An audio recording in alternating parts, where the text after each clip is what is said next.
Hi guys, a very warm welcome to all of you. I hope you guys are all doing great and you're all excited for this particular session. So guys, can you all hear me and can you all see me well? So if you can, give me a thumbs up. Everybody. Guys, are you all able to hear me and are you all able to see me well? Very good. Hello Vishwa, welcome. So nice to see everybody. So guys, today's session is awesome because we are going to look at short 60 questions and 20 in each subject. So I'm going to give you 20 questions which are of super quality from math, 20 questions from chemistry and then 20 questions from physics. So let us have a great time. Are you all ready, people? Shall we get started? Everybody, welcome Rohan, Murli Manohar, Vishal, Saurabh, Rock, Satvik. Great. So very happy to see everybody here. So guys, let's get started.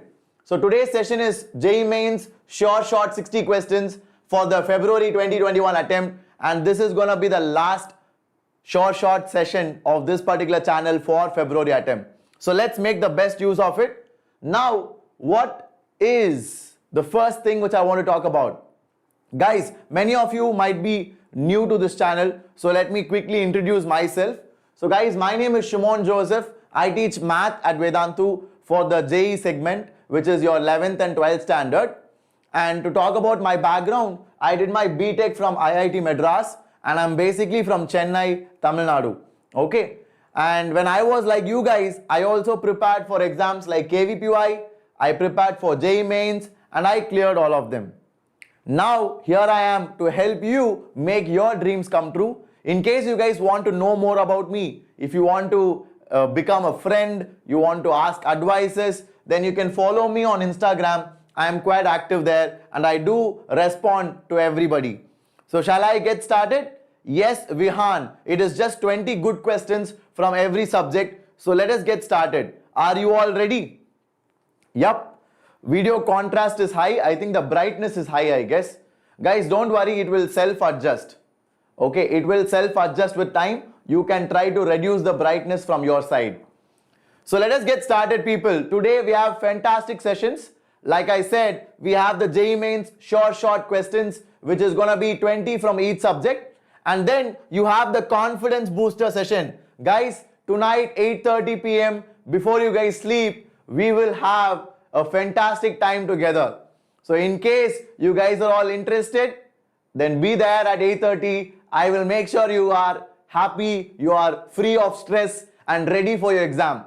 Okay, so it will be me, Wassim Sir and Shreyas Sir, all of us together having a fun time with you guys before the exam. Okay, so try to be there at 8:30. It will be a game-changing event. Now, let us get started. But before that, in case you guys are new to this channel, don't forget to subscribe and don't forget to leave a like. Guys, this will be a very short session. Don't worry. I will take maximum an hour or maybe 1 hour 20 minutes, not more than that. That is mathematics timing. Physics and chemistry will also take one hour each. So it will not be a lot of time. It is just 1 hour. Let us get started. Tech, I was in the hostel called as Narmada. So that is my hostel for 4 years. So guys, are you all ready? Shall we do this? Shall we create a big bang? Yes, everybody. Can I see some yeses in the chat? Let me see some excitement, guys. And please let all your friends know that we have a fabulous session going on. I want everybody to let your friends know, share it to them, bring them over here and we'll have a fantastic time with everybody. Okay, it is not a mentee session because mentee session will take a lot of time. I just want to give you the question, you try it and then I will solve it. Okay, so here we go, guys. The very first question for you. Without any further ado, let's get started. I will move away from the screen so that you guys can have a look at it. Now, everybody, please try to solve it. Okay, everybody, please try to solve it. I want maximum participation. Preferably, everybody should try it. And guys, if you get it correct, that will be awesome. Okay, fantastic. Kaipullah, Thank you, man. That is so nice of you. Harsha, yes, Harsha, we will go for more. Everybody, please try to solve it, guys. Come on.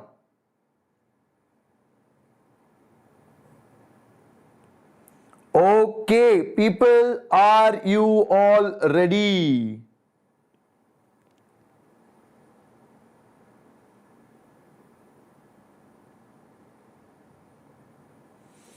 Okay, so let's try to solve it.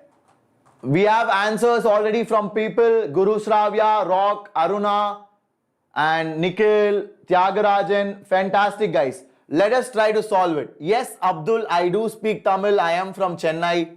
Okay, so guys, we want to find for what value of parameter alpha this function is the inverse of itself. So if it is the inverse of itself, can I say f of x is equal to x? Do you all agree?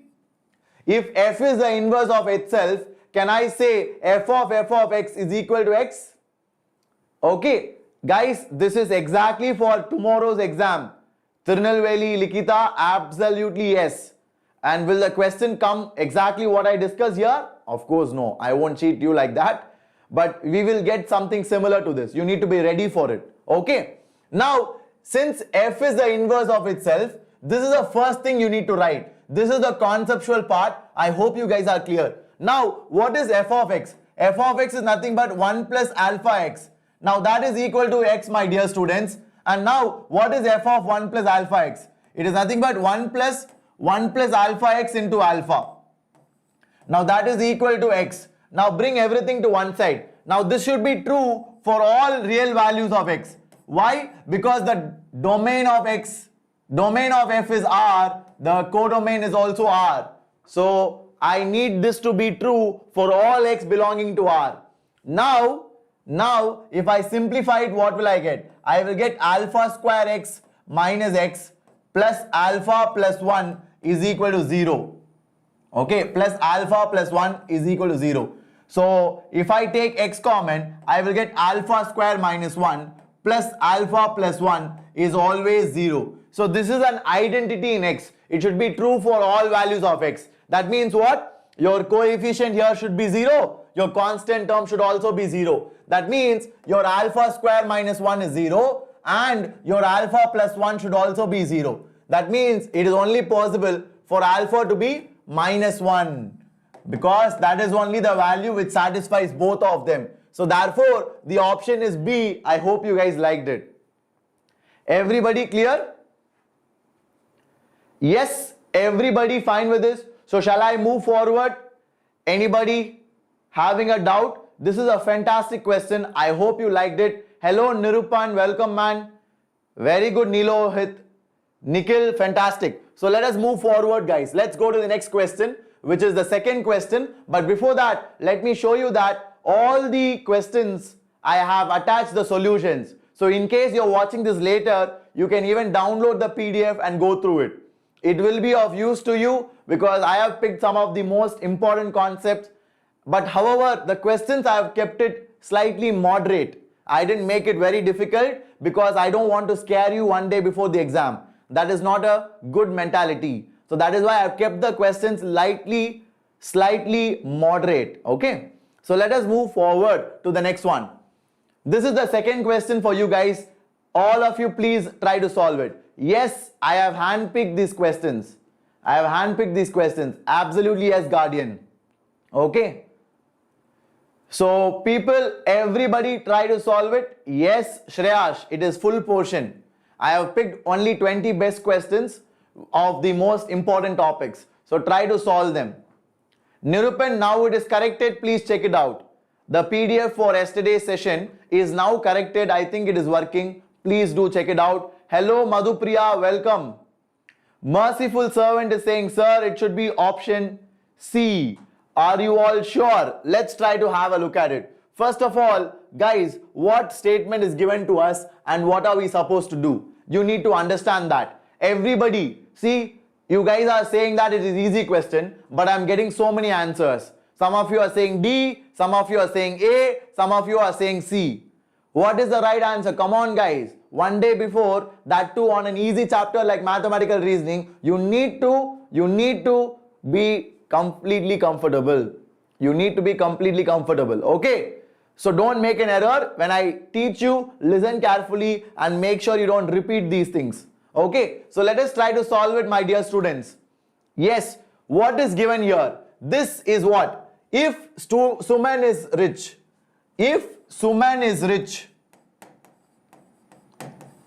then Suman is brilliant and dishonest. Okay, so what is this statement? This is a conditional statement. So if something, then something. So what is Suman is rich? Suman is rich is Q. So Q implies what is Suman is brilliant and dishonest. Brilliant is P and dishonest. Dishonest means R negation. So and, is it and? This is not and. So you should not make that mistake. Okay, and is like this. So brilliant and dishonest, which is negation of R. So this is the statement which is given to us. Are you all clear? So first of all, whenever they ask you to negate a statement, get the statement first and then try to negate it. Are you all clear? So this is not the answer. This is just the statement. I have written it in a detailed manner. Now what I'm going to do is, I'm going to move forward and try to negate this. So how do I negate this, my dear children? Everybody look at it. So it is negation of Q implies this. So that will be negation Q, or I will get this, which is P and negation R. So that is what you will have. Now open it to get the answer. Negation of negation Q is Q. Negation of OR is AND. Negation of P is negation P. Negation of AND is OR. Negation of negation R is R. So that, my dear, is how you solve it. That, my dear, is how you solve it. So it was option D which is the right answer. Nobody told me D. Many people were saying C. Harsha, very good. Alvar Kavya, Devanshi, Gagandeep, hello. Shabana, welcome. Very good. Shreyash. Vishnuvardhan, I'm so happy that you got it. Akshay Bhosle is right. Yes, Tech, some of the questions are exactly similar to JEE Mains level. Some of them can be a bit easy. Okay. But it will cover the entire concept required for tomorrow. So that is why I am doing these set. Okay. Hello Joel. Very good Siddhartha. So let us move forward to the next question, my dear children. Moving on, I am going to show you guys the very detailed explanation. So make sure you guys are all noting it down, going through the PDF after the class. Okay. And guys, I want you all to do one thing. Whenever you are getting a question correct, let us count the mark. If you get it correct, you get +4. If you get it wrong, you get -1. At the end of the class, I want to know your scores. Shall we all do that? Shall we all do that? So till now I have done 2 questions. I want everybody to calculate. Your score. At the end, I will ask you how much you got. Okay? Very good. So let us move forward to the next question. So this is the next question which I want all of you to try. Come on guys. Everybody please try to do it. Hello Mini Pahul. Welcome man. Great. Hello Naitik. Welcome. So guys, we will discuss the marks at the end. Don't tell me your marks now. Right now focus on solving the question. Right now I want everybody to focus on solving the question. Please do it, my dear children. Okay, please do it.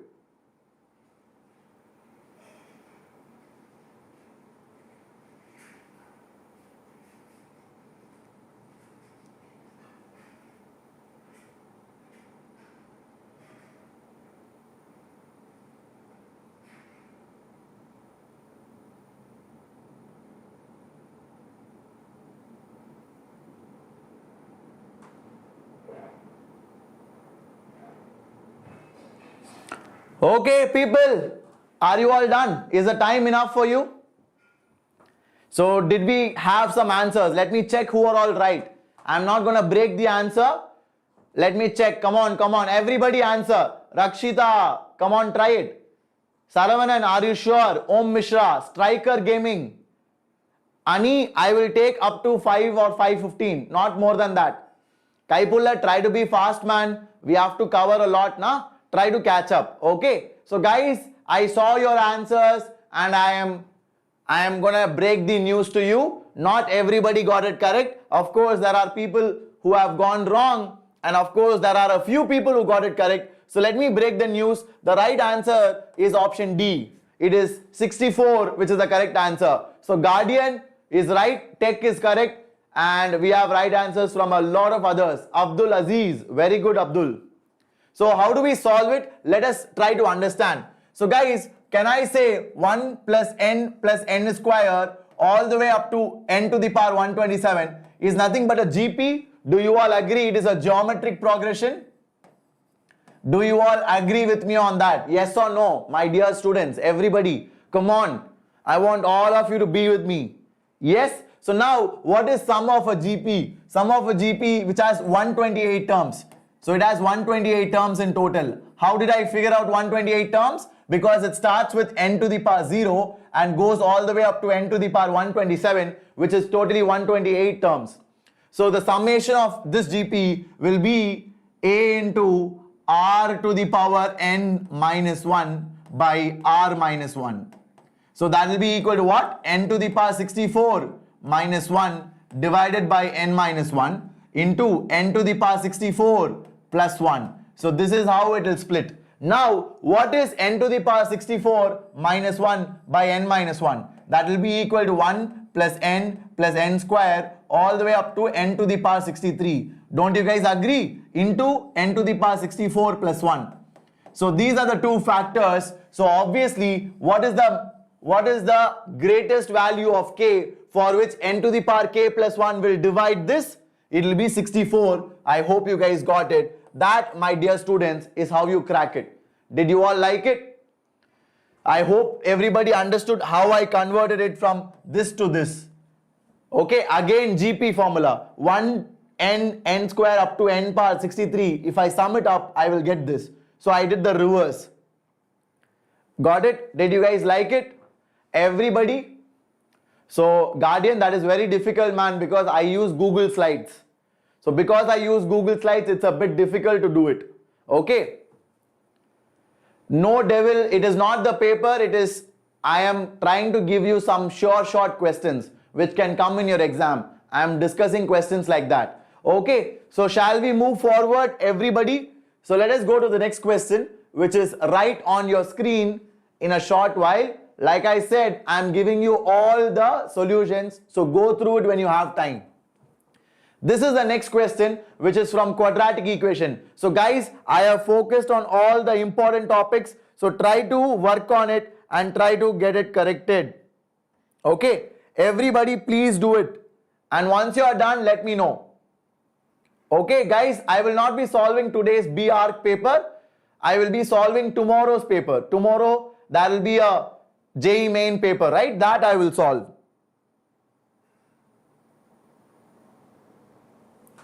Okay, are you all clear? No, I will not do all three subjects, man. Wassim Sir will come, then Shreyas Sir will come. Okay. So we have answers from people already. So guys, are you all ready with your answers? Come on. Everybody. Okay, fantastic guys. So let's try to have a look at it. So this is coming from quadratic equations. And what is the roots? The roots, let us say, are alpha and beta.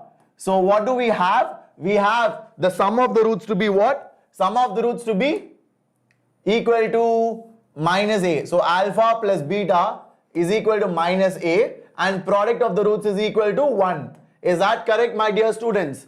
Yeah. So let us find out what is alpha minus beta whole square. So that is nothing but alpha plus beta the whole square minus 4 alpha beta. So that will be equal to a square minus 4. So that is the square of difference. Now the square of difference must be lesser than 5. Is that correct? Because when I square it, I will square on both sides. So that will be lesser than 5. So I will get a square minus 4. Why? Because a minus b, alpha minus beta whole square is equal to a square minus 4. Now that should be lesser than 5. So I will get a square is lesser than 9. So that means a square minus 9 is less than 0. That means a minus 3 into a plus 3 is less than 0. That means your a belongs to minus 3 comma 3. So that will be the answer for this question. I hope you guys are all clear. In case you have a doubt, feel free to shoot it across. I will help you. Everybody clear with this? Gagandeep, very good. Shreyas, Siva Prasad, Avika Gupta, very good people. Fantastic. Shiva, you remember that. Amazing. Aditya, Janjirala is also right. Fantastic, guys. You guys are all killer. You are all fantastic. Keep up the same confidence and we will move forward. Yes. So let us go forward. Hello, Rudra Patil. Welcome, man.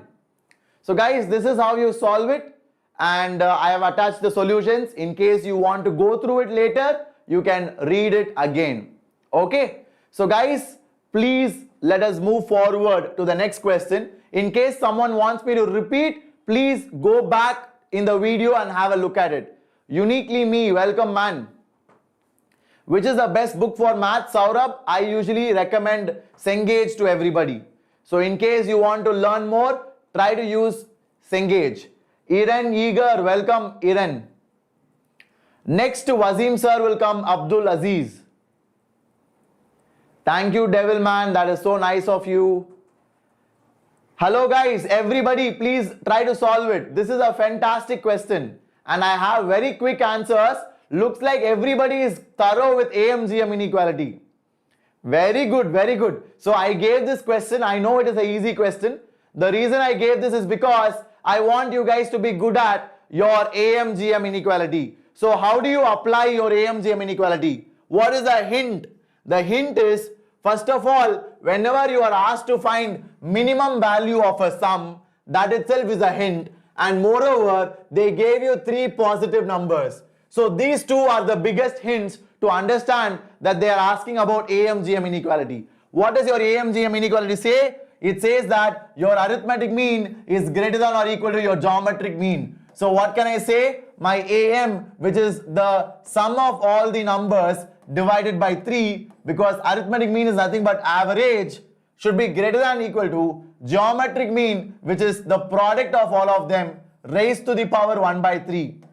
So I want to find what is the least value of x plus y plus z. That will be greater than or equal to 3 times of what is the product? It is 27. So it is 27 raised to the power 1 by 3. So I will get the sum of x plus y plus z to be always greater than or equal to 9. So if it is always greater than or equal to 9, the least value, my dear students, is going to be 9 only. The least value will be 9 only. Did you all get it? Guardian, this is not the repeated question, but the concept is repeated a lot. Okay, so that is why I told it is important to know AMGM inequality. Thank you, Tiwari. That is so sweet of you to say, man. So shall I move forward? Yes. Yes, Himal, you just have to unclick the option. You can remove it. You can withdraw it. So guys, let us move forward to the next question. So the correct answer for this is option C. If you told C, you add 4 to your marks. If you told C, you add 4 to your marks. Otherwise, -1. Okay, so let us go forward to the next one, which is right over here on your screen. Everybody please try to do it. Come on guys. All of you try to do it. And once you guys are done, let me know. Are you all cool with it? Yes. Take AMGM inequality is very important, man. You need to be very cool with it. Because every year for the last 5 to 6 years, at least once it has come. Okay. Yes, Mayank, I will speed up a little bit. Mayank, I want you to try it out first, Mayank. That is why I give time. Okay. Don't worry, I will complete Pakka within 1 hour. Within 1 hour or 1 hour, 10 minutes, I will complete it. Yes, Atharva, you will get the PDF of the session right after this class. Okay. So are you all cool with it, people? Hello. Yes, Krishna, Namita. Everybody is saying C in the option. Are you guys sure? It is not a Laddu question. You are expecting Shimon Sir to give you all Laddu questions, huh? Huh? Is that what you're expecting? Guys, Vedantu will help you succeed in your JEE Mains, and we will give you high quality content. And like I said, this is a good question. Okay, this might be one of the good questions that I have brought today. And no, Amiya, it is not beggar and coin method. Beggar's method is used only when you have identical objects. Come on, you have 5 different colors, so it is not identical. So please do not use beggar and coin. Okay. So who is the right answer? Ravi Kumar, Avika Gupta, Striker Gaming. You guys are right. Okay. Yes, Jay Kumar. So the answer is nothing but your option A, my dear students. Okay. So in how many ways can I distribute 5 objects to 3 people? I can distribute it as 1 ball to 1 guy, 1 ball to another guy, 3 ball to another guy, or 1 ball to 1 guy, 2 ball to another guy, 2 ball to another guy. So in how many ways can I distribute 5 in this fashion? I can distribute it as 5 factorial by 1 factorial, 1 factorial, 3 factorial into 1 by 2 factorial. That is the number of ways of dividing 5 into groups of 1, 1 and 3. It comes under division of groups. Brilliant concept. I hope you guys got it. Okay, now or when I say or, what do? I add. How do I add? Fundamental principle of counting.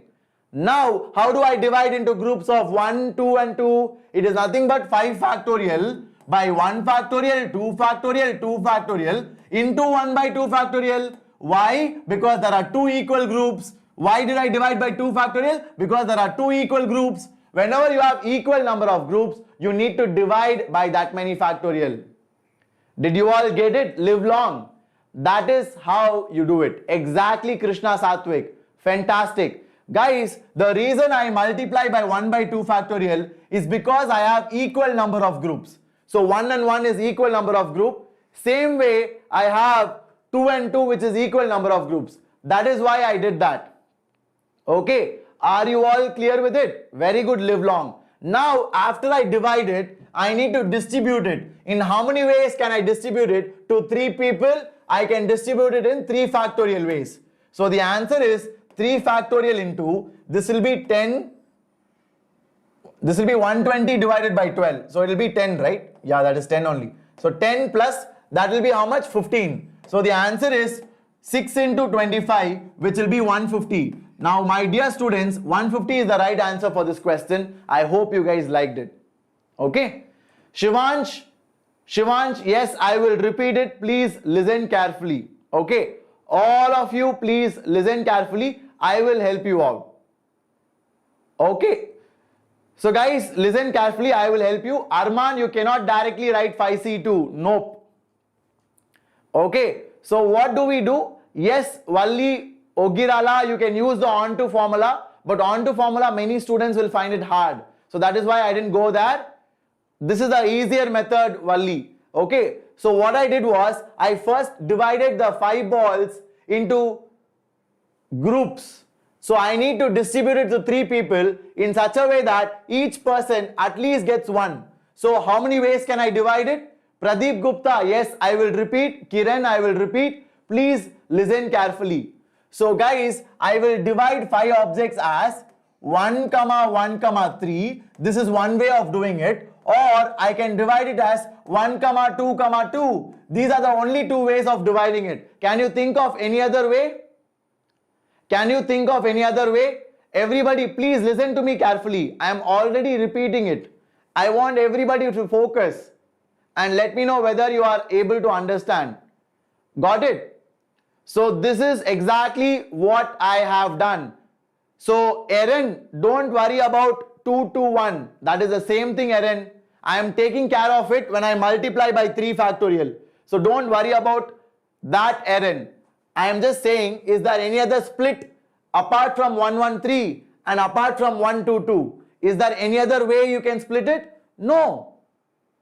No. That is why I stop there. Now, how can I divide 5 objects into groups of 1, 1 and 3? It is going to be divided by 5 factorial by 1 factorial, 1 factorial, 3 factorial into 1 by 2 factorial, because I have equal groups. Guys, whenever you have equal number of groups, you have to divide by that many factorial.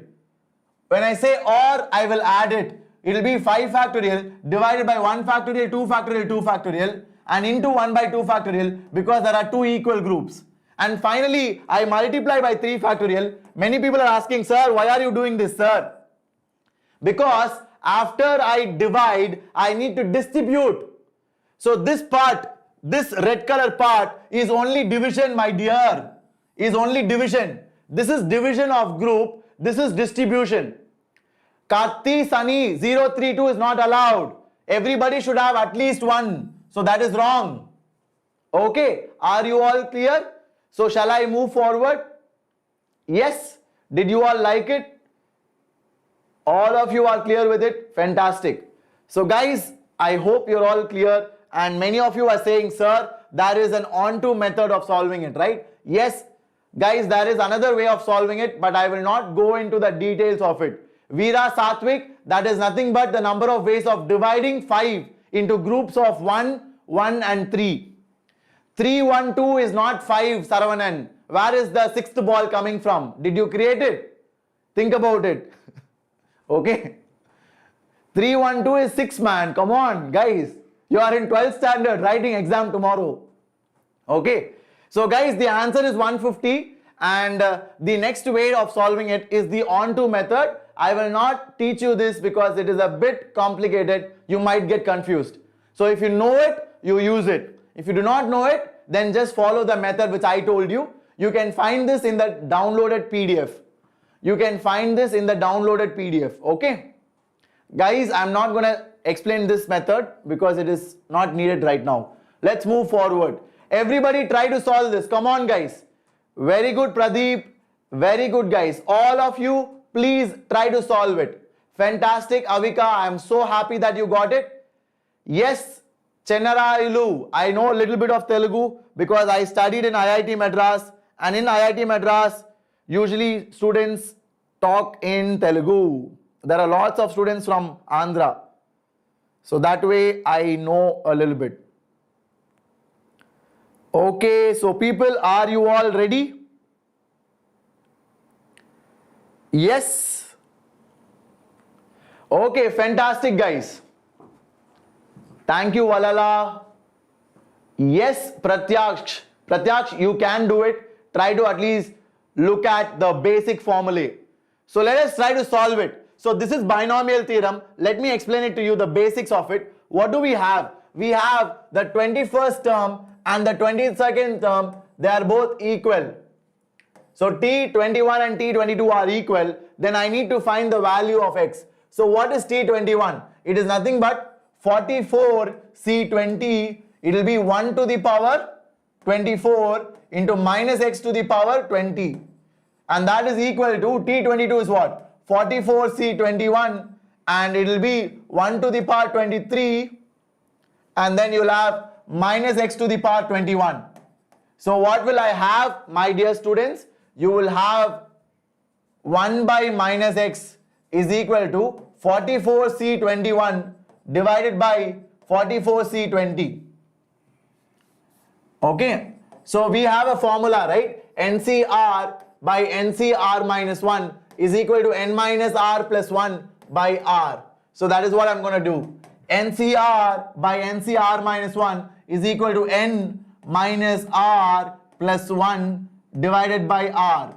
So that is how you do it, my dear students. So I'll have minus 1 by x is equal to, I will get it to be what? I will get it to be 24 divided by 21, which will be 8 by 7. So what is my x? My x is equal to minus 7 by 8, which is your option B. So if you got B, you're right. Otherwise, you get a minus 1. Okay. Are you all clear with it? Everybody? All of you got it? How did I get the second term? Katti Ganesh. Come on, Katti Ganesh. That is binomial expansion.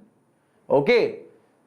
So Dinesh, this will expose you some of the best and important topics of your binomial theorem, and that will help you to score well. Okay.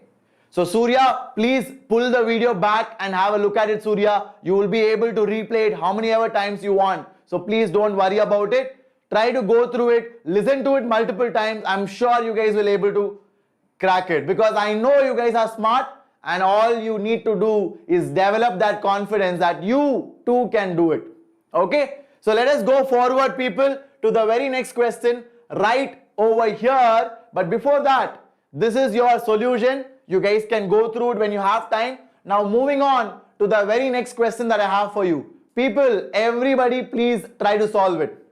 Very good, Swapna, Mandula, fantastic.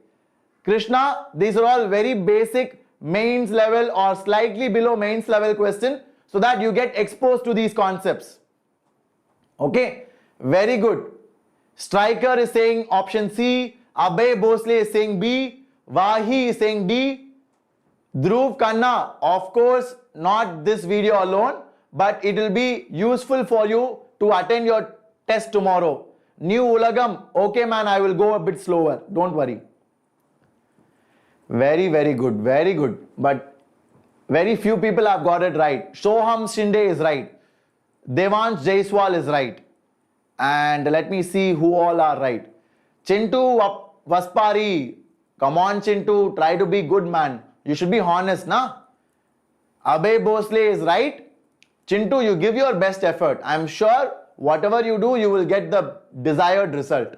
Okay? So don't think of anything incorrect or illegal. It will unnecessarily land you in trouble. Got it? So try to be sincere, give your best. I'm sure God will bless the effort which you take. Okay? So guys, now everybody is right. Everybody has got it correct now. I think initially you made mistake. The answer is option A. So what is AB? A into B, can I write B as I minus A? Plus B into A, can I write it as I minus A into B into A, right? B into A. Then you have plus I minus, I will have I minus A the whole square. So I can say it is I minus A into I minus A. So what will I get? I will get A minus A square plus A minus A square plus I minus I plus A plus A plus A square minus A square. So I will get plus I minus I cancel, and we know A square equal to A. So A square minus A is 0 and A minus A square is 0. So this will be your null set. This will be your null set. So I will be left out with 2A minus A square. Okay. So what is A square? A square is equal to A. So the answer is 2A minus A, which is equal to A. That, my dear students, is how you solve it, and that is nothing but your option A. Did you all like it? Everybody? Very good, very good. Okay. Yes, Amit Verma, I will put the PDF in the description, definitely. Very good, Shivansh, fantastic Shivansh. I'm so happy that you guys are following it. I'm so happy that you're all very enthusiastically, very sincerely trying it out. That shows you guys are awesome. Keep it up, guys, and persevere so that you can do well in your exam. And I'm sure you will crack and get a very good result. So let's move forward with the same energy.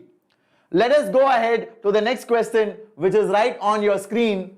And guys, here we go. Please try it out. This is again a very good question. Please try it out.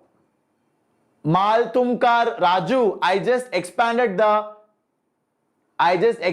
matrix product.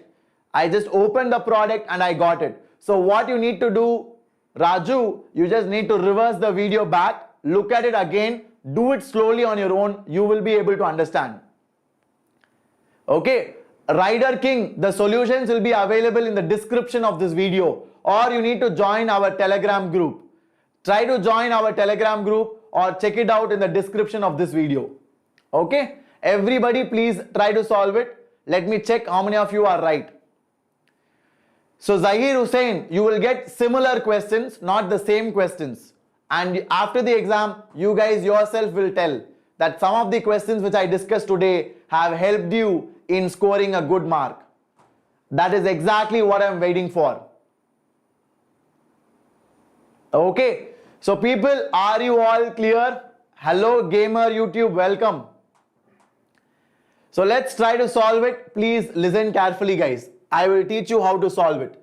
So now you are choosing two numbers randomly from this set, and you need to have at least one number to be lesser than 4.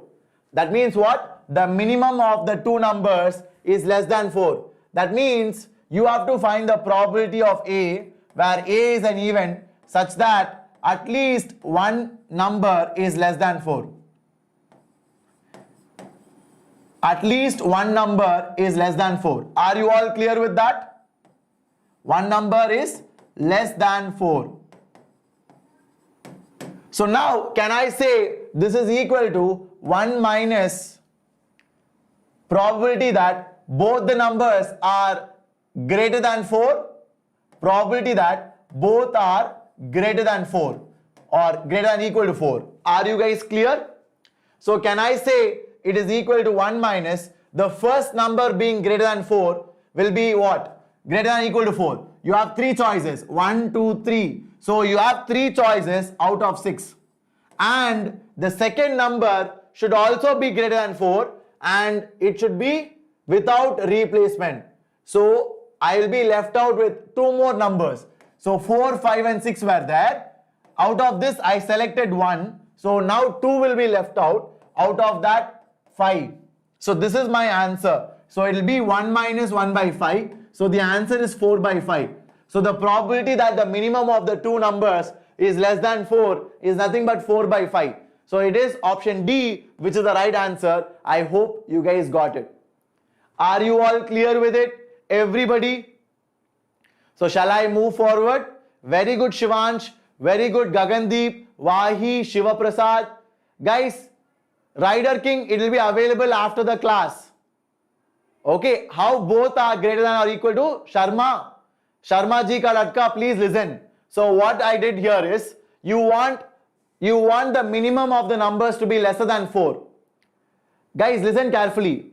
You want the minimum of the numbers to be lesser than 4. That means at least one number is less than 4. That is what we want. We want the probability that at least one number is less than 4. Did you all understand that? Is that clear or not? Yeah, answer that alone. Yes or no? Do not keep beating around the bush. Just tell me whether it is yes or no. Yes? Now, if one number at least should be lesser than 4, can I say that it is nothing but total cases minus the cases where both the numbers are greater than or equal to 4. If I say at least one number should be lesser than 4, it is equivalent to saying total cases minus those cases where both the numbers are greater than or equal to 4. That is what I did. I didn't do anything fancy. So total cases means probability is 1 minus probability that both are greater than or equal to 4. What is the probability that both are greater than or equal to 4? It is 3 by 6 into 2 by 5. So that is what will give me 4 by 5. I hope you guys got it. So shall I move forward? Guys, we need to hurry up. Everybody? Yes. Shall we go ahead? Very good, guys. Fantastic job. The others, please do revisit it. You guys will be able to follow. Let us move forward. I have given you a detailed explanation over here. When you have time, read through it. Okay? So let us go to the next question. So this is the next question for you, which is from system of linear equation. In case you are all aware of it, if you have attended my sessions at Vedantu, if you have attended my sessions in the crash course, then you will know how to do it. Okay, everybody please try to solve it. Exactly, Sharma ji ka latka. That is awesome. That is awesome. Very, very good, people. Okay, so people, let us try to solve it. So I have answers already. Some people are saying it is AP. Some people are saying it is GP. Chenna Rajulu is absolutely right. Very good, Chenna Rajulu. So guys, the answer is not A. It is not B. It is not C. Cherita is also right. The answer is option D, my dear. The answer is option D. So how do we arrive at that? So whenever you have a homogeneous system, so this is what we call as a homogeneous system of linear equation. So whenever you have a homogeneous system, and if you want to have a non-zero solution, that will happen only when your delta is equal to 0. What is your delta? Your delta is nothing but the coefficient. Your delta is nothing but the coefficient determinant. So it is 1 2a, 1 3b, and 1 4c. So you open it, you will get the answer. What will I get? Any idea? It will be 1 into 3bc minus 4bc, which will be minus bc, minus 2a times of, you will get c minus b. Then you will get plus a times of 4c minus 3b. 4c minus 3b. Now that will be equal to 0. So that is your 0, delta. Now if I open it, what will I get? Minus bc plus 2ab minus 2ac, and then you will have plus 4ac, and then you will have minus 3ab. So if I cancel all of it, what will I get? I will get bc plus ab is equal to 2ac. So if I divide by abc, I will get 1 by a plus 1 by c is equal to 2 by b. So that means they are in HP. I hope you guys are clear with it. Did you all like it? Akash Pathak, whenever you have a homogeneous system and if you want non-zero solution, you have to have delta equal to 0. Guys, now we are crossing the halfway mark. Are you all excited, my dear students? Are you all excited about it? How many of you are enjoying the session? Can you all please let me know in the chat? Everybody. 1 second, I'll just refresh my slide. I think there is an issue. Okay, I think I'll present it. Yep. Okay, so guys, are you all clear with it? Yep. Fantastic, guys. That is exactly what I wanted. So shall I move forward? Great. So yeah, Shivansh, we will go faster. We need to complete it. So guys, in case you liked it, then definitely you still have 3 more tries. You have the March attempt, you have the April attempt, and you have the May attempt. In case you feel, sir, I can do a lot of difference if I have teachers like you, if you want to be a part of Vedantu, where we will help you to achieve your personal best. I'm not saying we will make you become All India Rank 1, but I will make you achieve your personal best target. Then definitely check out the crash course which is offered in Vedantu, because we cover the entire syllabus in 45 live lectures taken by the best of teachers in India. And guys, you will have part tests and full tests as a part of it. You have doubt solving from morning 8 o'clock to night 11 o'clock. We have experts solving the doubts for you. In case you are impressed, in case you are, sir, I feel if I get it, I will definitely make an impact and I will definitely get into NIT. Because guys, getting into NIT is a smart work because you have state quota. If you are from Tamil Nadu, then you have state quota for NIT Trichy. If you are from Andhra or Telangana, you have state quota for NIT Warangal. And Karnataka, NIT Surathkal. So like that, you need to make a planned effort. Nothing in life is easy. Sometimes you have to be smart. So think smart. To reach a state quota cutoff, you can very easily crack it with our crash course. So guys, this price is unbeatable. It stands at 7,000 for how many subjects? All 3 subjects. Maths, Physics, Chemistry, and you also have test series. All of it put together for this price. In Kerala, you have NIT Calicut. So that will also come. Okay. Hemalata, questions similar to this will come in your exam. That is why I brought this session. Now let's get solving, guys. If you liked it, if you want to be a part of the crash course, check out the description link. You will go and get it. Okay. So people, in case you don't want the crash course, rather you want to be a part of the test series, then this is the test series which I have here, and the price of the test series is just 1,700.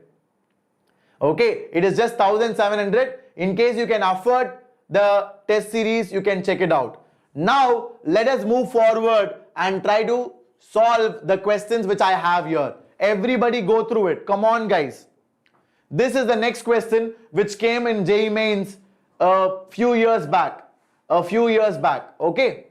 IIT does not have state quota, Rishi. It has only the normal categories, general category, OBC, SC and ST. That's it. So people get solving. Come on, we are back. We are back. We are back to problem solving. Yes. So let us do it, my dear students. We have another half an hour to go. Let's try to complete it. Yes, Rider King, you always have my blessings, man. Of course, all of you. Is the session over? No, of course not. We still have 10 more questions to go. Okay. So people, let us try to solve it. Okay, everybody is saying option B, and you know what? Option B is correct. You guys are fantastic. So what do we have? We have a triangle, and the triangle has the vertices as 2, minus 3. We have minus 2, 1, and we have the third vertex to be what? We don't know. And we have to find out the locus of third vertex. So this is the locus which I have to find. And we know that the centroid of the triangle is along this line. So first of all, let's find out the centroid. What will the centroid be? The centroid will be h by 3, it will be k minus 2 by 3. So that is my centroid. How did I find it out? Centroid is nothing but x1 plus x2 plus x3 by 3, y1 plus y2 plus y3 by 3. So after I find the centroid, what I do is I try to put it in this line equation, because guys, I know that my centroid will satisfy the line equation. So it will be what? 2h by 3 plus 3 times of k minus 2 by 3 is equal to 1. So if I take the 3 to the other side, I will get 2h plus 3k minus 6 is equal to 3. So I will get 2h plus 3k is equal to 9. So h is nothing but x, k is nothing but y. So 2x plus 3y is equal to 9 is what I will get. Okay, guys, I think there's a typo. It should have been plus, or it should have been minus over here. Okay, so don't worry about that. I hope you guys got it. So with that, let us move forward. Shall we move forward, everybody? Yes, got it. Exactly. So let us move forward to the next question, which is right on your screen. Everybody please try to solve it, which is over here. Guys, this is from equation of planes, which is nothing but your three-dimensional geometry. Everybody please try to do it. Come on, guys. Hello, Kakani Sudarshan. Fantastic job. Jamuna Raj, welcome. Very nice to see you. Hitesh Kumar, fantastic Hitesh. Okay, so everybody please try to solve it. Striker, it should be good. We will discuss it tomorrow only, don't worry. Try to be here at the same time. I will keep discussing the paper and we will have a fantastic solving. Okay, yes, Rider. After this you will have chemistry. After chemistry you will have physics. Okay, so don't worry. We have all 3 sessions planned for you. Try to be there. So guys, if you're all clear, then let us move forward. How do you get the equation of plane? What is the answer? Let's try to have a look at it. So guys, whenever you have a plane containing 2 lines, the way you do it is very simple. What will we do? Any idea? We have a fixed point 1, 3, 4. We have a fixed point which lies on the plane. So can I say the equation of plane is a into x minus 1 plus b into y minus 3 plus c into z minus 4 is equal to 0. So what is a, b and c? A, b and c are the direction ratios of the normal to the plane. Did you all get that? So how do I get ABC? ABC is nothing but, how do I get it? Since these 2 lines are lying on the plane, the cross product of these 2 lines will give you the normal. The cross product of these two lines will give you the normal. So I will do the cross product. So how will I get that? I will get ijk. It will be what? It will be 1, 2, 3 and 2, 3, 1. So what is the cross product? The cross product will be I into 2 minus 9, which is minus 7, minus j into, you will get 1 minus 6, which is minus 5, and you will get k into, you will get 3 minus 4, which is minus 1. So the direction ratios are minus 7 I cap plus 5 j cap minus k cap. Is that clear to everybody? So A, B and C, now I know what they are. So I will put it back. A is what? A is minus 7. What is B? B is nothing but 5. What is C? C is nothing but minus 1. So that's it. That is your plane equation. Now that I've got my plane equation, I will simplify it. So what will I get? Minus 7x plus 7 plus 5y minus 15 minus z. This is minus, guys. Okay, so it will be minus z plus 4 is equal to 0. So I will get 7x minus 5y plus z is equal to minus 4. And what do I have here? This is the second plane. The second plane is what? 7x minus 5y plus z minus 6 is equal to 0. So if I bring it here, it will be plus 4 equal to 0. So do you agree that these two planes are parallel? Do you agree that these two planes are parallel? So if these two planes are parallel, what is the distance between them? The distance between them is difference in the constant term. What is the difference in the constant term? Difference in the constant term is 10. 10 divided by square root of 7 square plus 5 square plus 1 square. So it will be 10 divided by root of 75. So which will be 2 by root 3. So 2 by root 3, my dear students, is the right answer for this question, which is option C. So this is a typical JEE main question. I hope you guys liked it. Did you all understand? Yes, everybody? All of you are clear with it? Yes, we can do that. We can do that. But we can do that only if we know that they are parallel planes. Otherwise, we cannot do that. Okay? Shivansh, we can do that only if we know they are parallel planes. That I found out only after solving, right? Yes, yes, Hemalata, you will have in the PDF. You can download it. Okay? So let us move forward to the next question, which is right over here. Please try to do it, guys. Come on. This is also a fantastic one. Everybody please try to solve it. Okay? Bhaskar Reddy, they're all similar to JEE Mains questions, man. Nobody can predict what will come. I can only help you with it. And this is my effort so as to help you guys get a little bit more confidence. As I said, I have kept the questions a bit easy and relatively moderate so that I don't, ruin your confidence. Got it? See, at the last stages, you should not do very tough questions. It will demotivate you. So that is why I kept it easy. I hope you guys are okay with it. Yes, Venisha, of course, you have to be here. So guys, shall I solve it? So this is again a very nice question. And it is a direct differential if you observe it properly. So what I will do is, I will divide by 2 root y. I will divide by 2 root y.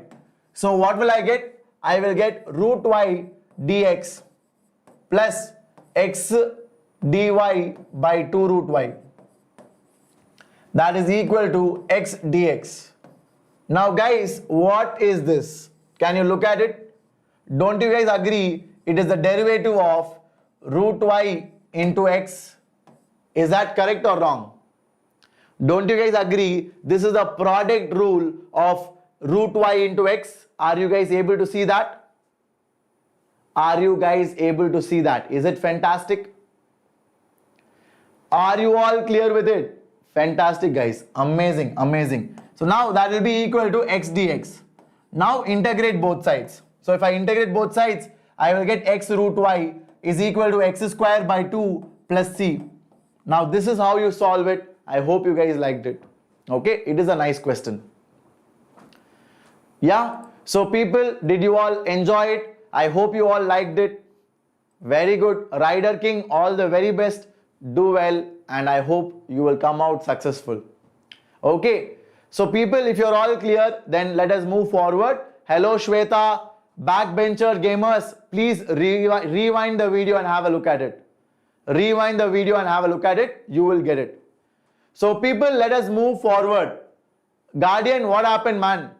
So Guardian, what I did was I divided by 2 root y on left hand side and right hand side. So after I divided by 2 root y, I got a very beautiful expression, a very simple expression on the right hand side. Now the left hand side here, this is a perfect derivative. This is a perfect differential. What perfect differential? It is nothing but differential of x into root y. Because you look at it, differential of x into root y is derivative of x into root y plus x into derivative of root y. What is derivative of root y? 1 by 2 root y into dy. So exactly correct. Now I integrate both sides. Integral of derivative is nothing but same quantity, and integral of x is x square by 2. What is difficult in this? Okay, are you all clear with it? I hope you guys enjoyed it. Shall I move forward? Guys, you will be getting the PDF after the session in the description.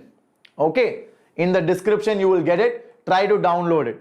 Now let us move forward. We have a lot to cover. Try to hurry up. Try to keep up pace with me. Come on guys. Come on. We have only 20 more minutes. You have to hurry up.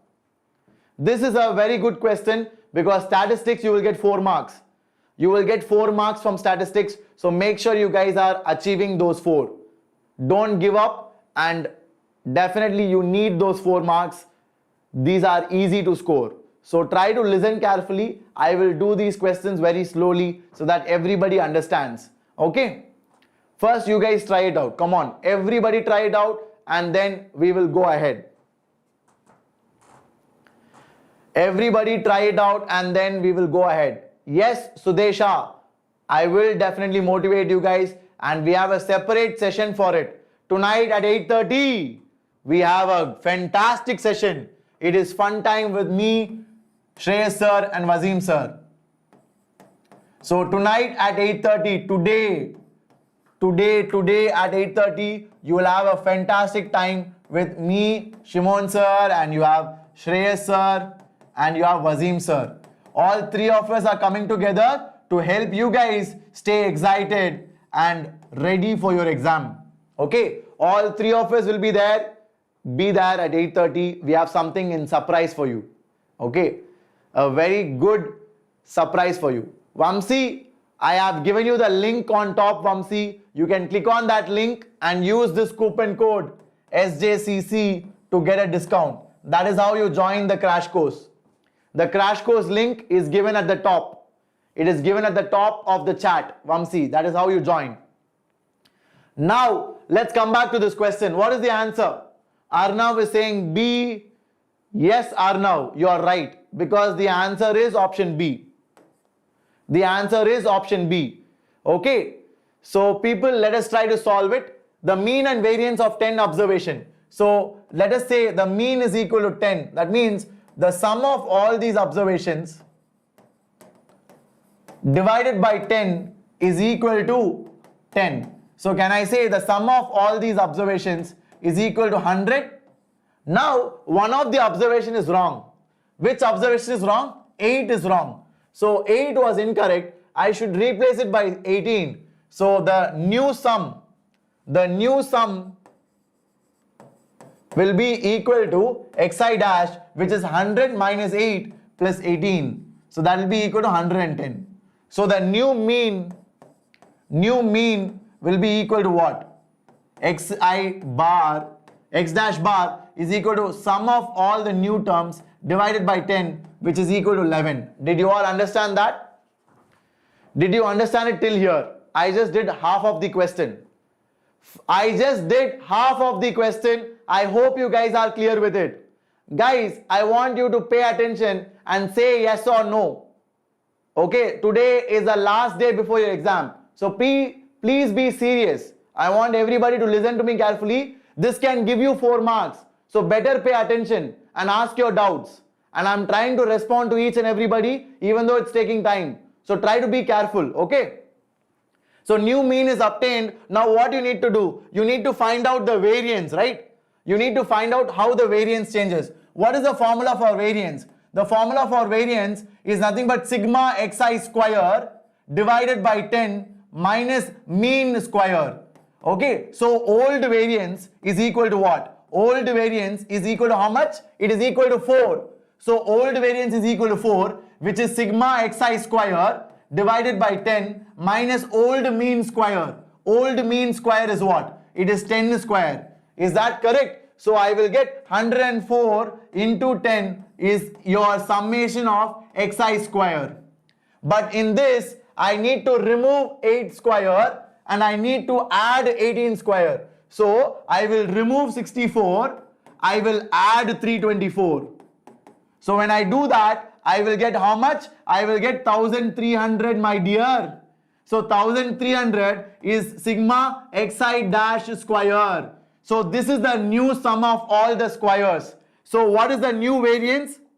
New variance is equal to sigma xi dash square divided by 10 minus new mean square. So that will be 1300 by 10 minus your 11 square. So that will be 130 minus 121, which is equal to 9, and 9 is my answer. That, my dear students, is how you solve it. That, my dear students, is how you solve it. Did you all like it? Everybody? Fantastic, guys. This is the way you solve it. Sai Charan, I hope you have understood it, Sai Charan. So let us move forward to the very next question that I have for you. Right on your screen. Guys, statistics is very important. It is going to give you 4 marks. I'm repeatedly saying that. So try to be a bit serious and make sure you guys solve it. Okay. So let us move forward to the next one. Now, if x plus y is a normal to this parabola, then what is the value of k? This is a laddu question. This is a laddu question. So it is just based on the equation of normal to your parabola. So please try to solve it. Okay? Please try to solve it, everybody. So what is the equation of normal to a parabola? It is nothing but y equal to mx minus 2am minus am cube. So that is your equation of normal to the parabola. What is a? So you have 4a is equal to 12. So your a is basically 3, my dear students. So your equation of normal is y equal to mx minus 6m minus 3m cube. But what is your slope? Your slope of normal is minus x coefficient by y coefficient. So the slope of normal is equal to minus 1. So I will put m as minus 1. So I will get y is equal to minus x plus 6 plus 3. So I will get x plus y is equal to 9. So 9 is my answer for this question, which is again option B. I hope you guys liked it. Yes, everybody. So guys, this is just to brush up your normal equation. This kind of question will not come in your JEE. I just wanted to give you an idea of what normal to a parabola is. How do you write the normal equation? In slope form. And what is the parametric form? In parametric form, it is tx plus y is equal to 2at plus at cube. So this is the parametric equation of normal. This is the slope equation of normal. Okay, both you should be comfortable because you can be asked any type of question. Okay, are you all a bit clear with this? So shall I move forward? Everybody? Exactly, Techoholic, that's correct. Now moving on to the next question. This is something which someone asked me yesterday. Okay, so many people were asking, sir, can you teach me how to solve limit as sum? Integral can be expressed as a limit of sum. This was an important topic which many of my students were requesting me yesterday. So that is why I have brought this question. Everybody try to solve it and let me know if you got it. If you have no idea, then also I will teach you. You should have listened to my lecture yesterday. So yesterday I taught you how to tackle these questions. So those who were present in yesterday's class, please try to do it. Okay, everybody try to do it. It is a fantastic question. It teaches you how to convert limit of a sum to an integral. So here we have limit of a sum. I can convert this to an integral. How do we do it? I will teach you in a short while. Please do it. First you try it.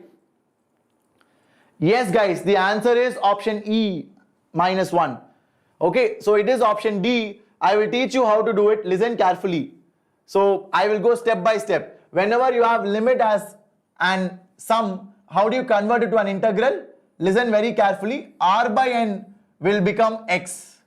Sigma will become integral. 1 by n will become dx. And your limit of integral, limit will be r lower by n is your lower limit. R higher by n, r upper by n will be your upper limit. So these are the limits of integral. These are the limits of integral. So this is how you convert a limit of a sum into an integral. So let's try to do it. Sigma will become integral. Lower limit is what? Lower limit is r lower by n, which is 0 because n tends to infinity. So lower limit is 0. Upper limit is what? R upper. R upper is what? N divided by n, which is 1. So upper limit is 1. And r by n is x. So I will have 2x into 1 by n into e to the power x square. Now what is 1 by n? 1 by n is dx. So remove this 1 by n and put dx. That's it, my dear. That's it, my dear. Over. Okay. So now you can say x square as t. You can take it as 2x dx is equal to dt. And you will get what? You will get x square as t, right? So it will be 0 to 1. 2x dx is dt. And e power x square is e power t. So if you integrate that, you will get option D, and that is my answer. Did you all like it? Everybody? Very good, Zaref. Fantastic job, guys. Are you all clear with it? So shall we move forward? Yes, Tinalveli Likita, I told you already, it is going to be useful for tomorrow's exam. Okay. So guys, let us move forward. We will complete it.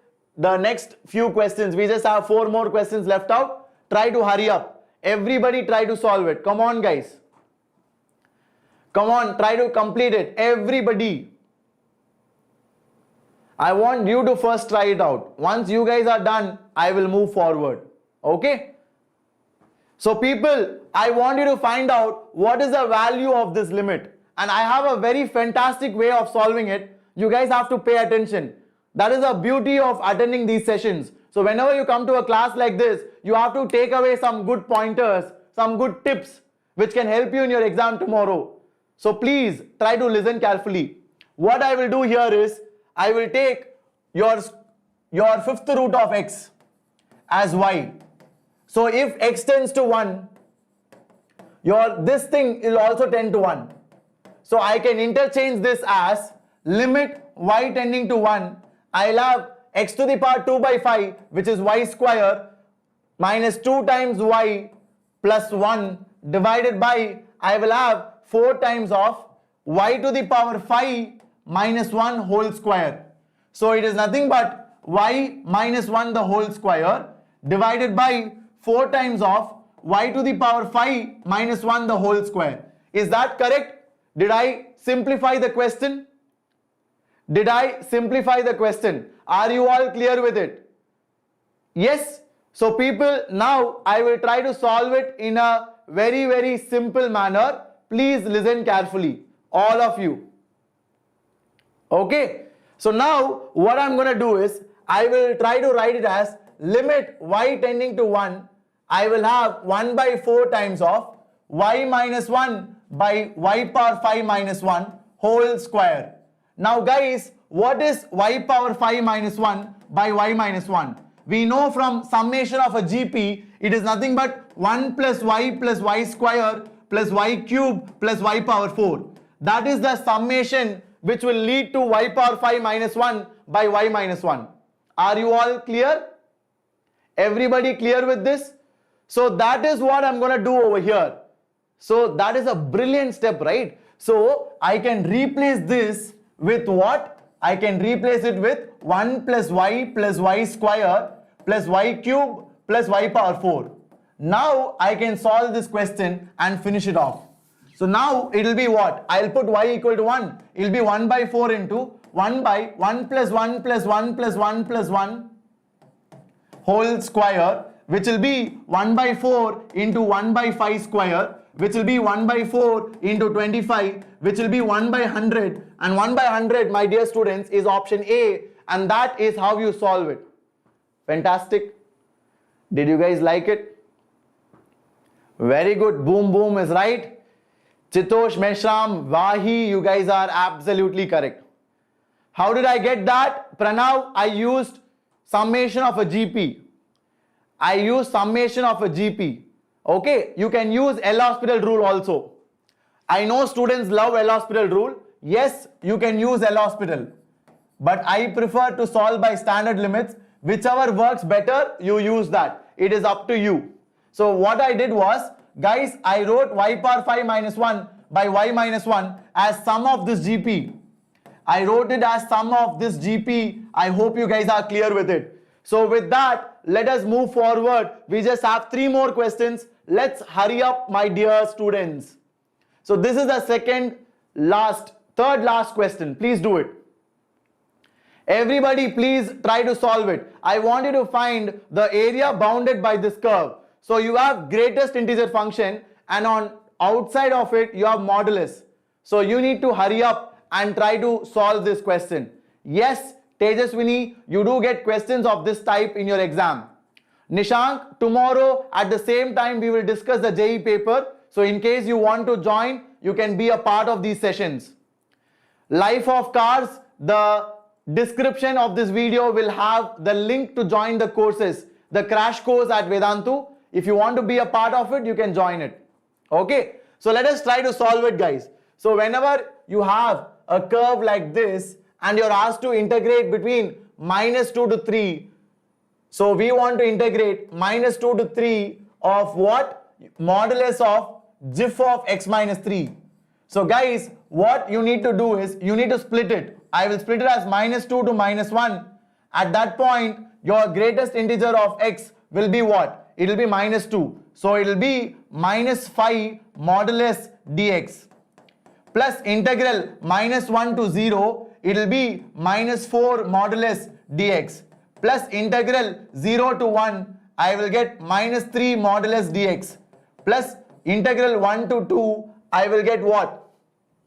I will get minus 2 mod dx. Then I will get integral 2 to 3. I will get modulus of minus 1 dx. So when I integrate it, I will get 5 plus 4 plus 3 plus 2 plus 1, which is equal to 15. And that, my dear students, is the answer for this question. I hope you guys are all clear with it. Okay? Are you all fine with it? So Tejaswini, what I did here was I split the integral by using the properties of integration. By using the properties of definite integration, I can split my limits. So minus 2 to 3, I split it as minus 2 to minus 1, minus 1 to 0, 0 to 1, 1 to 2, 2 to 3. Why did I split like that? The reason I split like that is because your greatest integer function will break at integers. Your greatest integer function will break at integers. So wherever I have integer values, I need to split the limit. And that is exactly what I have done. Did you all like it? Did you all understand it? Everybody? Fantastic, Ayush. That is the way you solve it. I hope you guys are clear. Let's move on to the next question, which is right on your screen. Please do it and try to complete it, my dear students. Yes, Kondaya Chitti, I will solve every day's paper starting tomorrow. Tomorrow we'll have the JEE paper discussion. So guys, everybody try to be here right by 3:30. I will be solving the JEE Mains paper along with Wassim Sir and along with Shreyas Sir. So don't forget to come here for the paper discussion. Okay, tomorrow at 3 o'clock. Very good, Tobago. Today I will not be solving Jyoti. I will be solving it tomorrow only. Because tomorrow only JEE exam is starting. Today's paper was architecture paper. So that is why I didn't do it. Okay. So people, shall we discuss it? Everybody come on. Now the tangent to the circle. What is the equation of tangent? It is y is equal to, what is the equation of tangent to a circle? Y equal to mx plus a into root of 1 plus m square. Now that is gonna pass through the point P.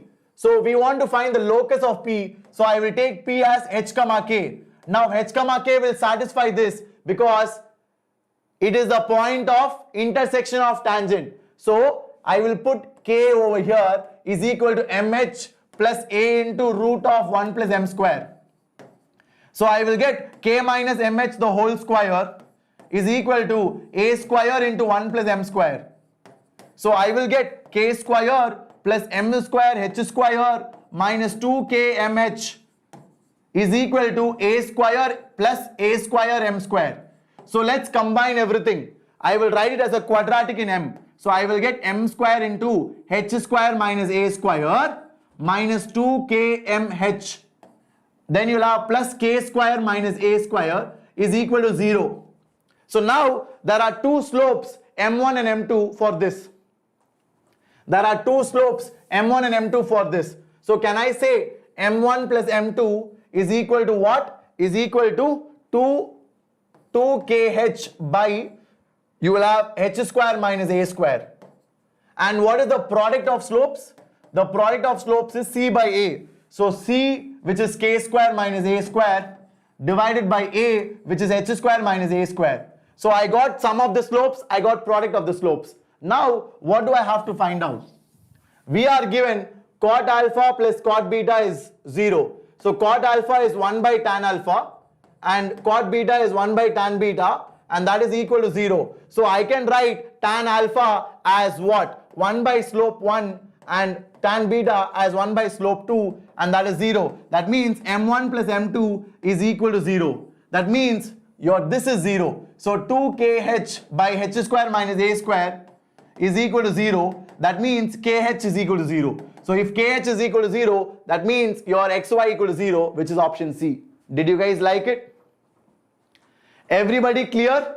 Did you all like it, people? All of you? So shall I move forward to the very last question? How many of you are excited? Did you all like it? Can I see some yes and yo in the chat? Fantastic, guys. That is absolutely what I want.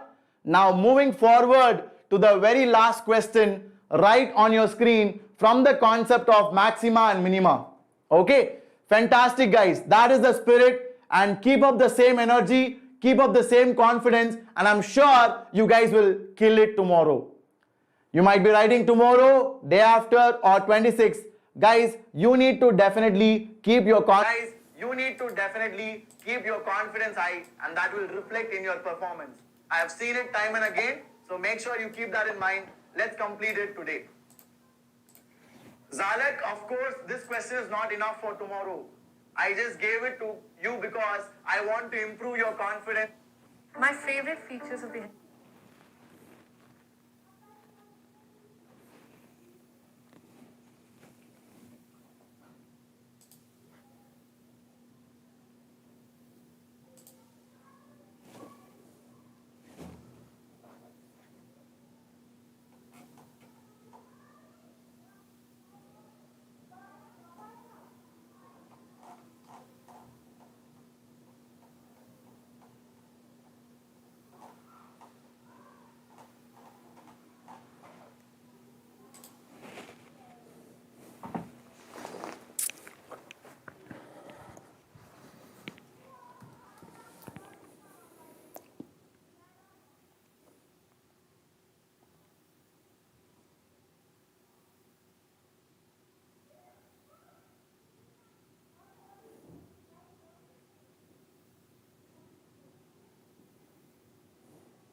Good evening everyone. Good evening. I welcome you all again to the JEE Enthuse.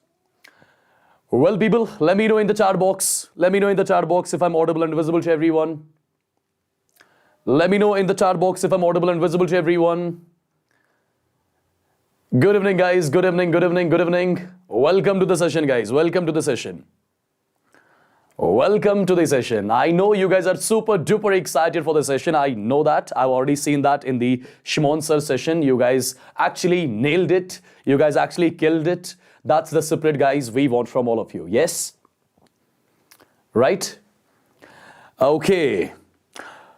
Well, people, as you must be knowing, right now we are doing the short 60 questions from physics, chemistry, as well as mathematics, right?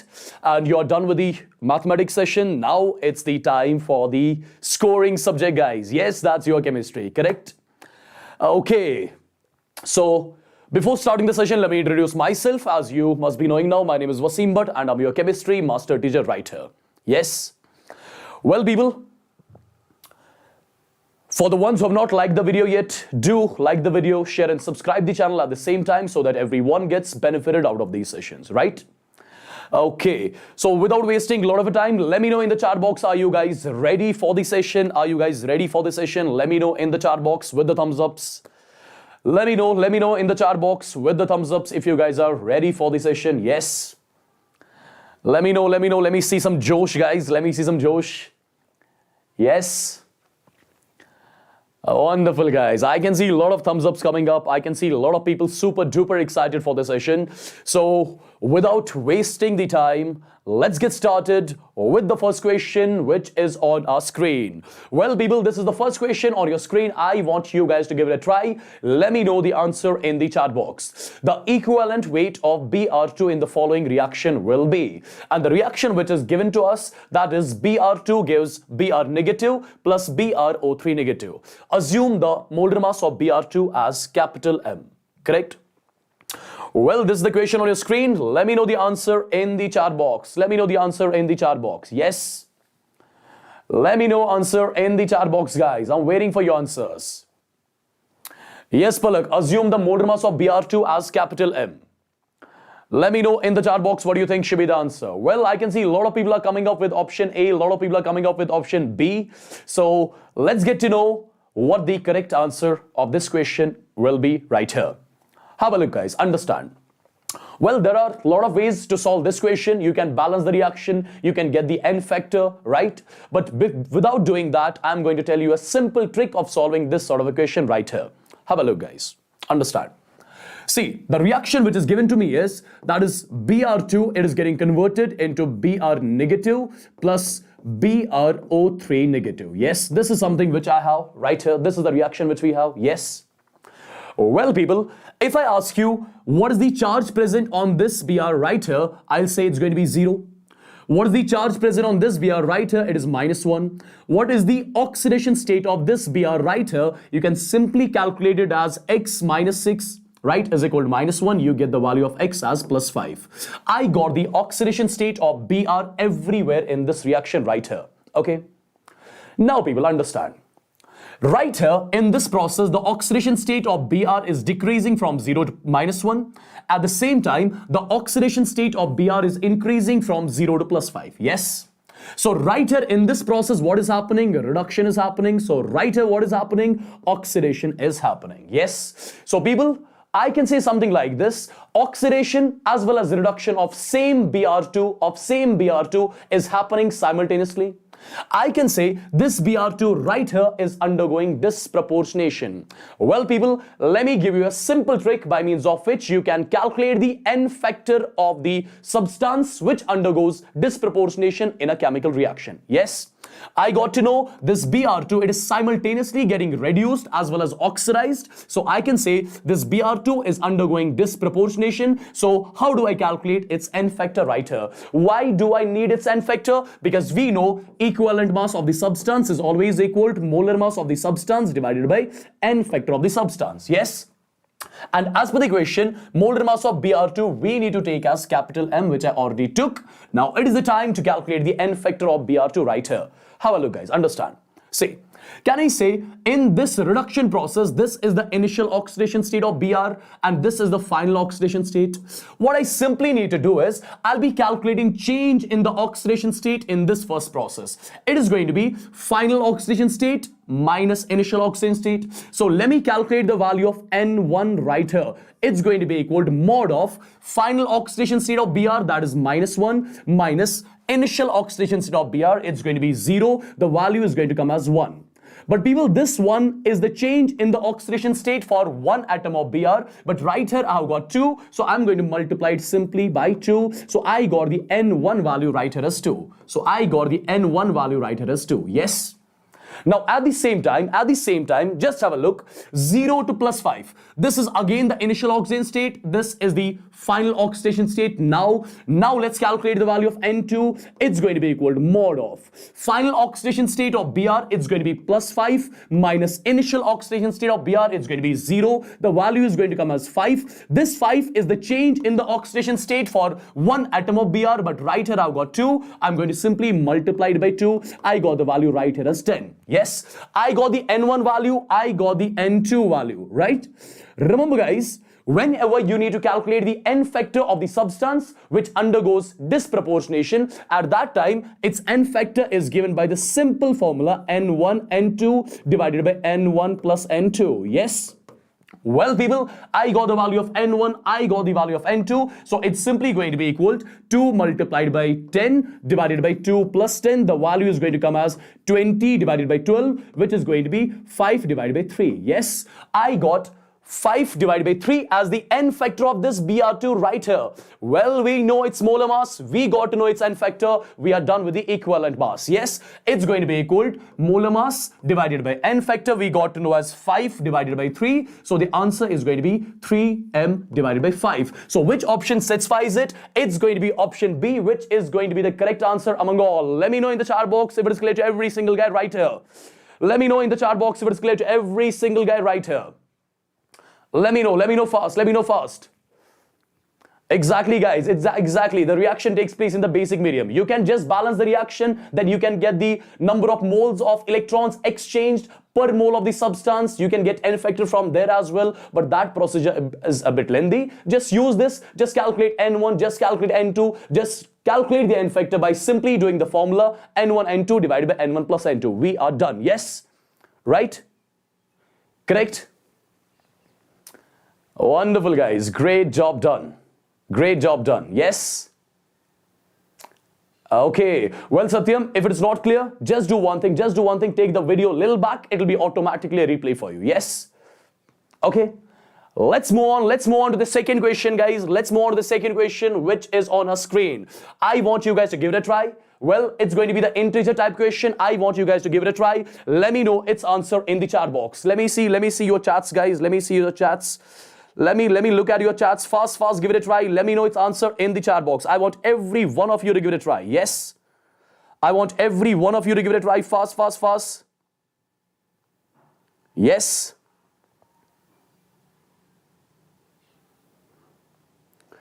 Let me know in the chat box. I'm waiting for your answers, guys. Thank you, Prakash. Thank you. Vignesh, good evening guys. Good evening. Welcome again. Well, I can see people are saying it's 2.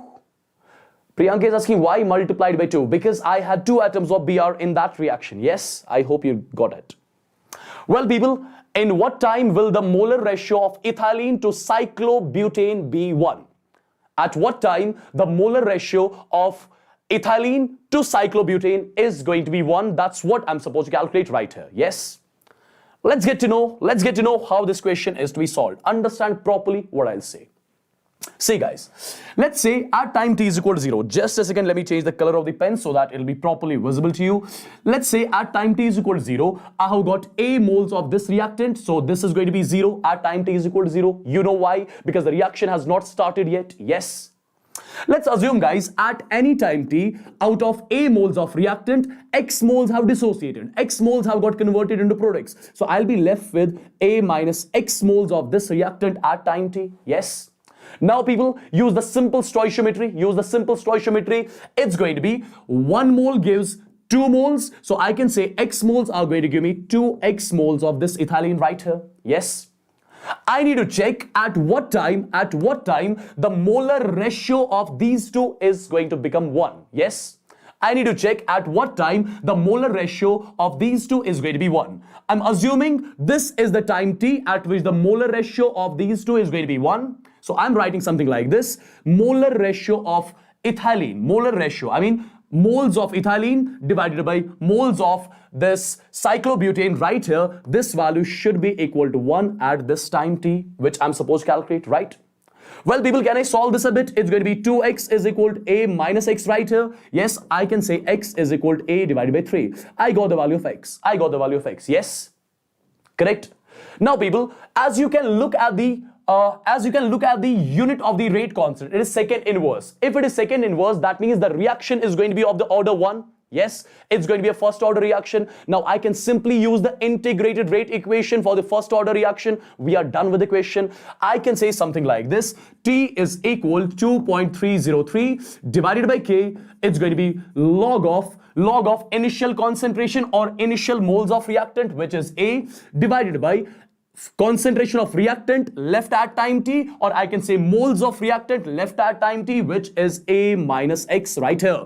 Well, people, do we know the value of K? Yes, we know it. Do we know the value of X? Yes, we know it. Just put the values, get the value of T, which we are supposed to calculate right here. Yes, so it's going to be T is equal to 2.303 divided by K. K value is given as per the equation. It is 2.3 multiplied by 10 power minus 4. It's going to be log of A divided by A minus X. X value already we got to know, that is A divided by 3 over here. Yes. Well, people, just almost cancel them out. Yes. So T value is going to be 10 to the power 4. It's going to be log of. This is going to be A divided by 3A minus A, 2A divided by 3. Yes, it's 2A divided by 3. A got cancelled. So I can say T is equal to 10 power 4. It's going to be log of 3 divided by 2. Or instead of log of 3 by 2, I can write log of 3 minus log 2 right here. Yes. I'm done with the question. Yes, guys, exactly. You all are correct. Let me erase this part of the question. So, people, I got the time t as, it's going to be 10 raised power 4 multiplied by log of 3, as you all must be knowing, it is 0.47. It is log of 3 to the base 10 minus log of 2 is simply 0.3. So the answer is going to be let me write it like this. It's going to be 0.17 multiplied by 10 to the power 4, or you can write it like this. 1.7 multiplied by 10 power 3 seconds is going to be the time at which the molar ratio of ethylene to that of cyclobutane is going to be 1. Let me know in the chat box if it is clear to every single guy right here. Let me know in the chat box. Well, Jatin, you need to remember few log values, bro. You need to remember log 2, 0.3, log 3, 0.47, log 4, 0.6, log 5, 0.59. Yes, just remember few log values. That's it. That's enough. Yes. Silda, we won't be doing the paper discussion today. From tomorrow, we are going to do the JEE paper discussion right here on this channel, and I'm going to start first at 3 p.m. tomorrow with tomorrow's paper discussion. Yes, right? All right. Let me know in the chat box if it is clear to every single guy. Yes. Let me know in the chat box with the thumbs ups. Let me know in the chat box with the thumbs ups. Well, Amir, the class will be starting tomorrow at 3 p.m. sharp. Yes, 3 p.m. I'll be here. You'll see me here solving the questions of the tomorrow's JEE session. Yeah. Well. People are super duper excited. Well, you can write it as 1700 seconds. That's going to be the correct one. Yeah. Okay, let's move on to one more question, guys. Which is from thermodynamics. Yes, the most phobic chapter of your chemistry, guys. Okay, and you can easily kill this question, I'm telling you right here. But before solving this question, let me tell you one simple thing over here. Whenever you get a question from the chapter thermodynamics in which it will be mentioned that expansion is happening against constant external pressure. Whenever you get a question from thermodynamics in which it will be mentioned that expansion is happening against constant external pressure, you guys are going to take that process as irreversible. Okay, you guys are going to take that process irreversible. Or if in a question it's mentioned that there is a single stage expansion, single stage expansion also means the process is irreversible. Okay, yes, so remember this thing right here. Now, as per this question is concerned, what all parameters are given to me as per the question? Understand it properly. Understand it properly. See, guys, I'm given with 2 liters of N2 gas. Okay, I'm given with the volume of N2 gas at 0 degree centigrade and 5 atm pressure are exploded isothermally against a constant external pressure of 1 atm until the pressure of the gas reaches 1 atm. Calculate how much heat will be absorbed or released. Yes. Well, in the question it's mentioned that the process is isothermal. And which process is it? It's mentioned in the question that the expansion is happening against constant external pressure. That means it's going to be irreversible. Well, people, as you all must be knowing, in the isothermal processes, whenever the ideal gas undergoes isothermal process, delta U will be equal to 0, right? If delta U for the process will be 0, I'll say Q will be equal to minus W right here. And since it is an irreversible process, so it's going to be W irreversible over here. Yes, it's going to be W irreversible over here. Correct. Now, people, in order to calculate the value of Q, I need to know the value of W. Yes. If I got the value of W, just reverse its sign, you get the value of Q, which is what I'm supposed to calculate as per the equation. Yes. Now, let's get to know what the answer should be. Okay. And we are supposed to calculate the answer in calories right here. Okay. We are supposed to get the answer in calories right here. Okay. All right. Let's get to know how to solve this sort of equation. Well, people, I'm given with the initial volume of N2 gas, V1, which is given to me as 2 liters, right? I'm given with the temperature of the gas, which is 0 degree centigrade. That means it is 273 Kelvin. Correct? I'm given with the initial pressure of the gas, which is 5 atm. P1 is equal to 5 atm. Yes. Well, people, at the same time, I'm given with the external pressure, external constant pressure, which is 1 atm. P external value is given to me as 1 atm right here. And at the same time, I'm given with the final pressure of the gas as well, which is P2. And P2 is nothing. It is 1 atm over here.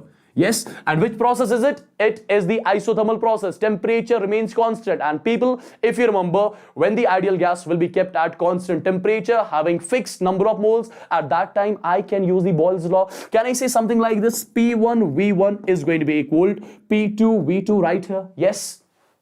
Yes, I can see that. Yeah. I can say that. Well, people, what is the value of P1? It is 5 atm. What is the value of V1? It is 2 liters is equal to, what is the value of P2? It's 1 atm. What is the value of V2? You need to calculate it from here. So I got the V2 value as 10 liters right here. So I know the V1 value, I know the V2 value, and the process is isothermal, irreversible. And for the irreversible processes, external pressure is always constant. So how do we calculate work? It's going to be simply minus P external delta V, which is V2 minus V1 right here. So it's going to be equal to minus P external. P external is given to me as 1 atm. So it's going to be 1 V2 minus V1. V2 is the final volume. V2 is the final volume. V1 is the initial volume. So 10 minus 2, that's going to be 8. That's going to be 8. So W value is going to be 8. And check the units, guys, check the units. W value is equal to 8. And units of this work are going to be atm liter right here. So I got the W value as 8 atm liter. If I got the W value as minus 8 atm liter, what is going to be Q? Q is simply equal to minus times W. W we got as minus 8 atm liter. So Q value is going to be equal to 8 atm liter right here. Correct? Now, depending on whether you are supposed to calculate the answer in calories, joules, atm liter, you can simply convert the units now. Yes. Correct? It depends on the equation. Whatever will be given in the equation, whatever you're supposed to calculate. If you're supposed to calculate Q in joules, you can do that. Just multiply it by 101.3 joules. Yes. Correct? Because we know 1 atm liter is 101.3 joules. Yes. Similarly, you can convert it into calories as well. Yeah. The choice is all yours. Yes. Let me know in the chat box if it's clear to everyone. Let me know in the chat box if it's clear to every single guy right here.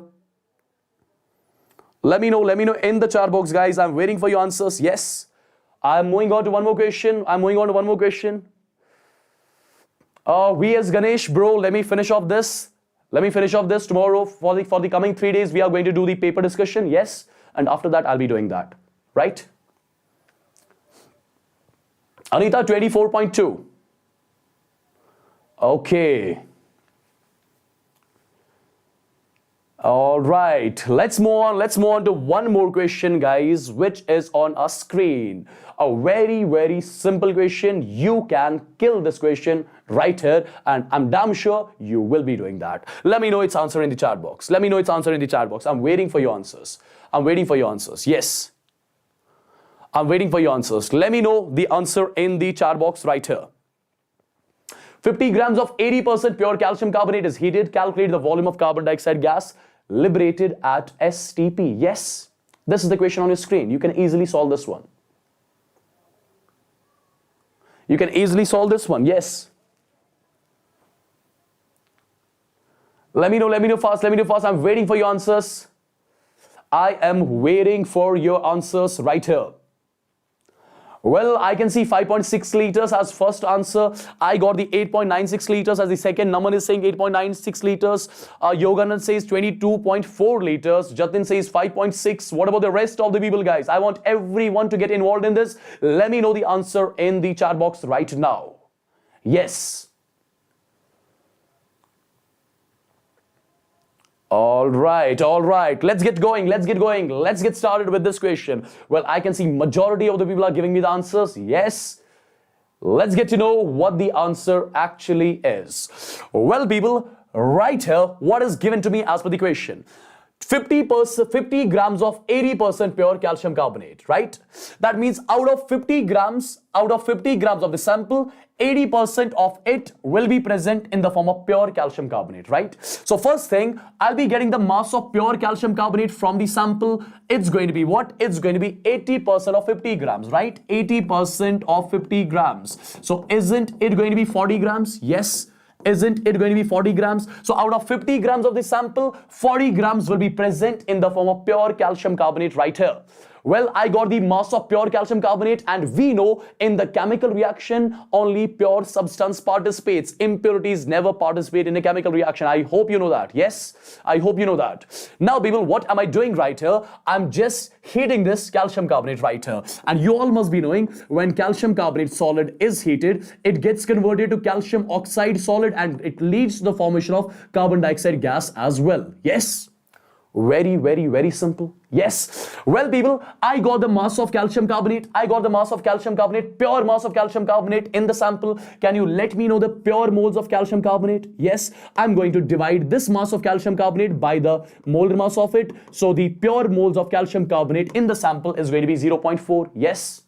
Now, use the simple mole analysis, guys. Since the reaction is balanced, can I simply say 1 mole of calcium carbonate gives 1 mole of carbon dioxide? So 0.4 moles of calcium carbonate should give me 0.4 moles of carbon dioxide. Well, people, I got to know number of moles of carbon dioxide which are getting liberated from this reaction is 0.4. Am I supposed to calculate moles of carbon dioxide liberated or volume at STP? I'm supposed to calculate volume of carbon dioxide liberated at STP. So people, I can say something like this: volume of carbon dioxide liberated at STP is going to be number of moles of carbon dioxide liberated multiplied by 22.4 liters. As you all must be knowing, it is 0.4 multiplied by 22.4. The value is going to come as 8.96 liters. So 8.96 liters of carbon dioxide will be getting liberated at the end of the reaction. Let me know in the chat box if it is clear to every single guy right here. Yes.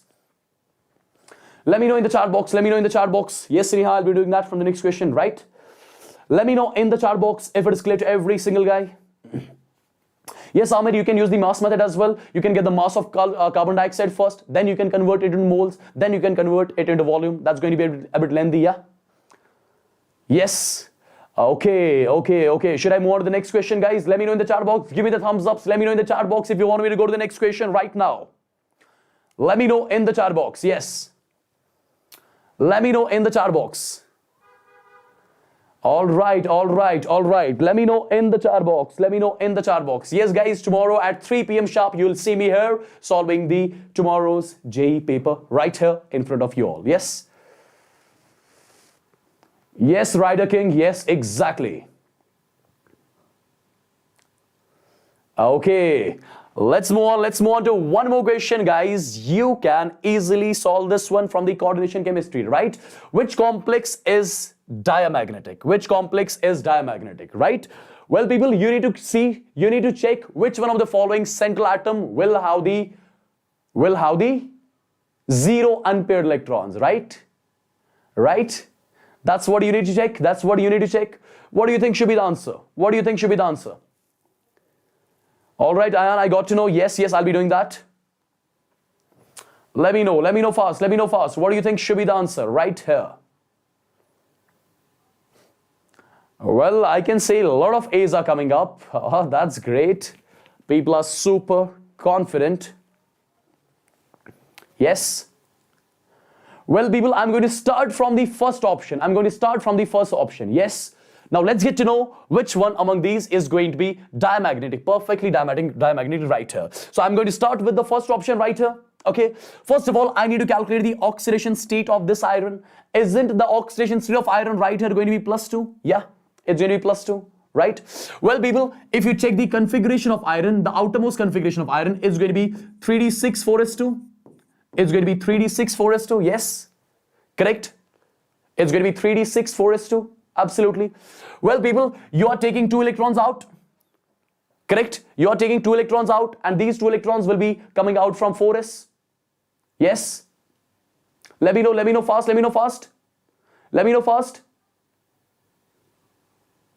Yes. Yes. All right. See, guys, now I'm going to write something like this. Fe di positive configuration is going to be 3d6 4s0, it's going to be 4p0 and 4d0. Yes. Now let me write its configuration a bit properly. 3d6, 1, 2, 3, 4, 5 orbitals containing 6 electrons. 1, 2, 3, 4, 5, and this is 6. Yes. 4s contains 0 electrons and 4p contains 0 electrons. 4d contains 0 electrons as well, right? Let me make the 4d as well for you. 1, 2, 3, 4, 5. Yes. Now, people, let's get to know which ligand right here this is. This is the strong field ligand, and we know strong field ligand causes the pairing of electrons. So pairing of electrons is going to happen. One electron will go here, one electron will go here. Yes. So people, the configuration after pairing, it's going to be something like this. Have a look. 2 electrons in the first one, 2 electrons in the second one, 2 electrons in the third one, and this is going to be same like this. Yes. And after that, guys, I hope you remember something. Right? The central metal atom has to provide the empty orbitals for the hybridization equal to its coordination number. So what is the hybridization which is involved right here? It's going to be D2sp3, right? 1, 2, 3, 4, 5, 6. Yes, it's going to be D2sp3. Now, people, let's get to know, is there any unpaired electron right here? There is no unpaired electron right here. If there is no unpaired electron right here, isn't it going to be diamagnetic? So option A is the one which is going to be correct. We are not supposed to check the rest of the options. Yes, right? Very, very simple. Correct. Very, very simple. Option A is going to be the correct one among all. Yes, right? Correct. Okay, let's move on to one more question, guys, which is on our screen. Okay, this is the question, guys. Have a look on it properly. Okay, just use your common sense a bit. Okay, I'm not going to use any sort of mathematics or something. Okay, just use your common sense a bit. Let me know the answer. What do you think should be the answer? If W1, W2, W3 and W4 are work done in isothermal, adiabatic, isobaric and isochoric reversible processes respectively, then the correct sequence for expansion would be, where will be the work done maximum? What order should it follow? Yes, what order should it follow? Let me know fast. People, you need to check the options. Just look at the options. That's it. Look at the options. From the options only you'll get the answer. Well, I can see a lot of B options and a lot of D options are coming up. Yes. All right. So people, no need to do any sort of calculation. Just look at the options, kill the question. Right here, the last one is going to be isochoric. Yes. Right. People, in the isochoric process, volume of the system remains constant. We know that. And if the volume of the system remains constant, can I say delta V is going to be 0? If delta V is 0, what is the value of W? W is minus P external delta V. This value will be 0. So can I say in the isochoric process, work done will be the minimum? right? So W4, it is basically W4, right? It's basically W4. So W4 is minimum among the all. Yes. So in which option? There is only one option in which W4 is minimum, guys. That's option D. So it's going to be the correct one. Yes. No need to look for other options. No need to look for other options. Yes. Right? Absolutely, guys. Absolutely. Absolutely.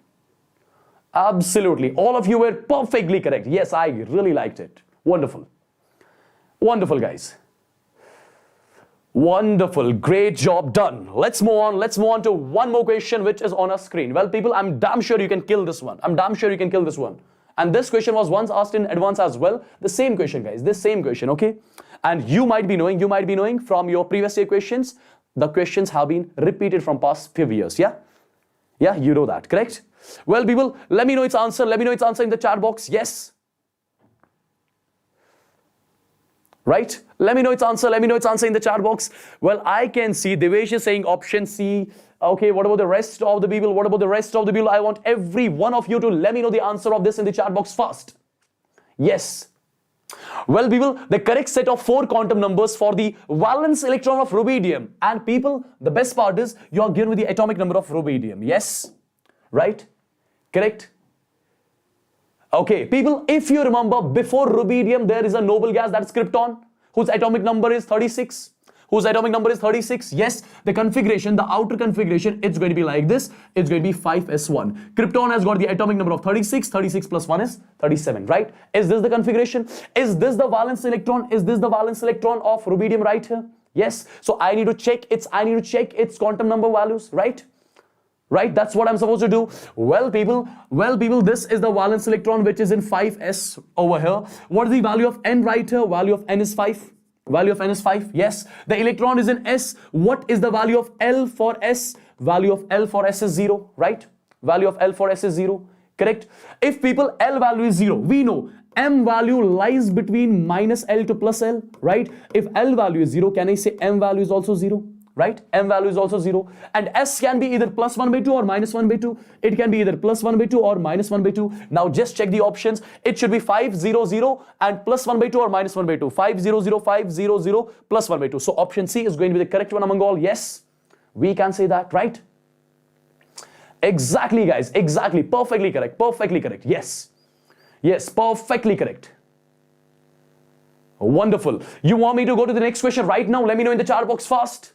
Let me know in the chat box fast if you want me to go to the next question right now. Let me know in the chat box.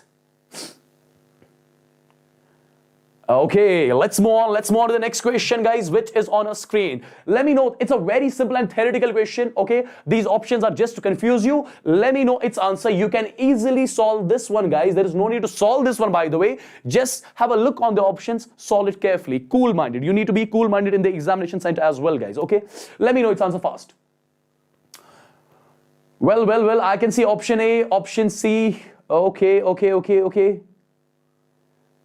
Okay, I can see a lot of A options coming up, guys. That's actually wonderful. That's great. That's great. Yes.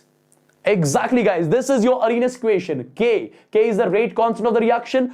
A is the pre-exponential factor, if you remember. This EA is the activation energy. And people remember A and EA collectively are called as Arrhenius parameters. Yes, this R is the gas constant, T is the temperature. Now check it out. Which one of the following is correct? Okay, let's start from the last option. Is A the adsorption factor? No way. A is the pre-exponential factor which takes into account the collision frequency, right? Which takes into account the collision frequency and the orientation factor. Yes, that is A.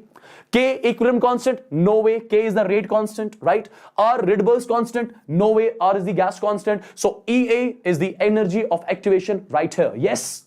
I hope this clear to everyone. Let me know in the chat box if you want me to move to the next question right now. Yes, guys, I want you to let me know fast if you want me to, guys, to move to the next question right now. Yes. Okay, got it. Wonderful, guys, wonderful. Let's move on to one more question which is on our screen. Which gas will liquefy easily? The question from the simple van der Waals equation. Yes, people, just use a bit of brain. That's it. Just be cool-minded. Let me know the answer of it in the chat box fast.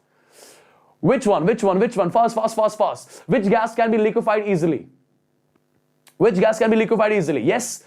People, as per your van der Waals gas equation, if you remember, P plus, let me change the color of the pen just a second, guys. It's going to be P plus AN square divided by V square multiplied by, it's going to be V minus NB is equal to nRT. This A and B, these are what we call as van der Waals constants. And let me tell you, this A gives us the idea about the force of attraction between the molecules. B gives us the idea about the size of the molecules. Yes. Now I need to check what are the parameters, what is the criteria for the gas to get liquefied easily, right? That gas in which force of attraction will be high, that gas can be liquefied easily. And remember, more the value of A, more the force of attraction. More the value of A, more the force of attraction. More the force of attraction, easily gas can be liquefied. So first thing which I got to know, A value for the gas should be high, then only gas can be liquefied easily. Yes, number one. Number two, guys, number two, have a look. B gives us the idea about the size. Just have a look. If I'll take two gases right here, let's say these are the molecules of gas. First, let's call this as gas A, okay? And these are the molecules of second gas, right? Can I say in the second gas, the size of the molecule is more? If the size of the molecule is more, I can say B value is more.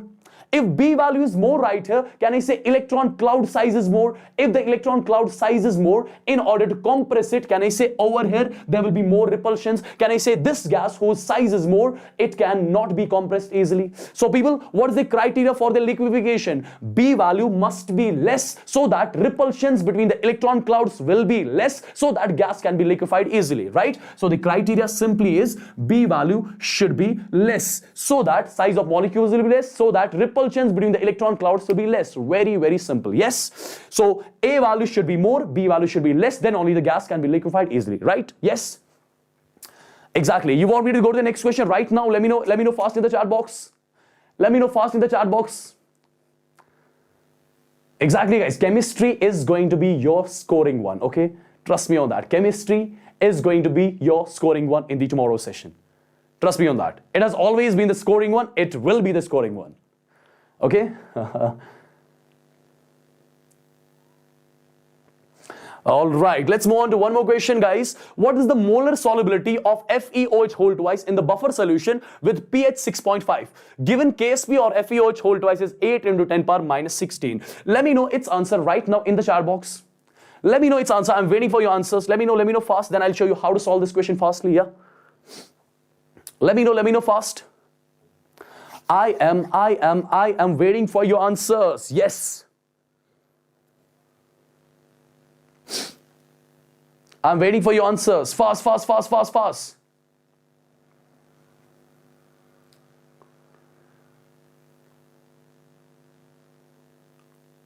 I'm waiting for your answers, guys. I am waiting for your answers. I want every one of you to give it a try. Yes, the awaited chapter, guys, equilibrium. Yes. The phobic chapter, you can say, equilibrium.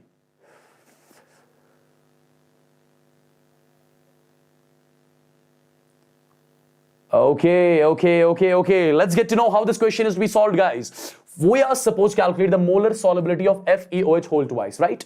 So people, the first thing, FeOH whole twice, can I say it would have got converted into Fe di positive aqueous plus 2 times OH negative aqueous? Yes, this is something which would have happened, right? Now people, if the solubility is S, it is going to be S, it is going to be 2S, right? Yes. Can I say the expression for KSP is going to be concentration of Fe di positive raised by the stoichiometric coefficient multiplied by concentration of OH negative raised by the stoichiometric coefficient, that is 2. Yes. Right? Now we will have a look. Understand properly. We are given with the pH of the solution as well, which is 6.5. If pH is 6.5, can I say pOH is going to be 7.5, right? Because we know pH plus pOH is equal to 14. Yes, right? So I got pOH as 7.5. If people, you got pOH as 7.5, can I say OH negative concentration will be 10 power minus 7.5? Yes, this is the OH negative concentration which I got, right? Well, KSP value is given to me as per the equation, that is 8 multiplied by 10 to the power minus 16. It's going to be equal to concentration of Fe di positive, that is S. Concentration of OH negative, I got to know, that is 10 power minus 7.5. It's 10 power minus 7.5 raised power 2. Yes, correct, right? Well, have a look. It's going to be simply 8 multiplied by 10 to the power 8 multiplied by 10 to the power minus 16 is equal. It's going to be S multiplied by, it's going to be 10 power minus 15, 10 power minus 15. So S value is going to be 8 multiplied by 10 power minus 16 divided by 10 power minus 15. Minus 15 goes up. It's going to be 8 into 10 power minus 1. So 0.8 moles per liter is going to be the molar solubility right here. Yes. Is this something which we were supposed to calculate? Absolutely, guys. Absolutely. Right? Yes, Shivam will be doing that as well. Just wait for it. Yes. Exactly, guys. So you want me to go to the next question right now?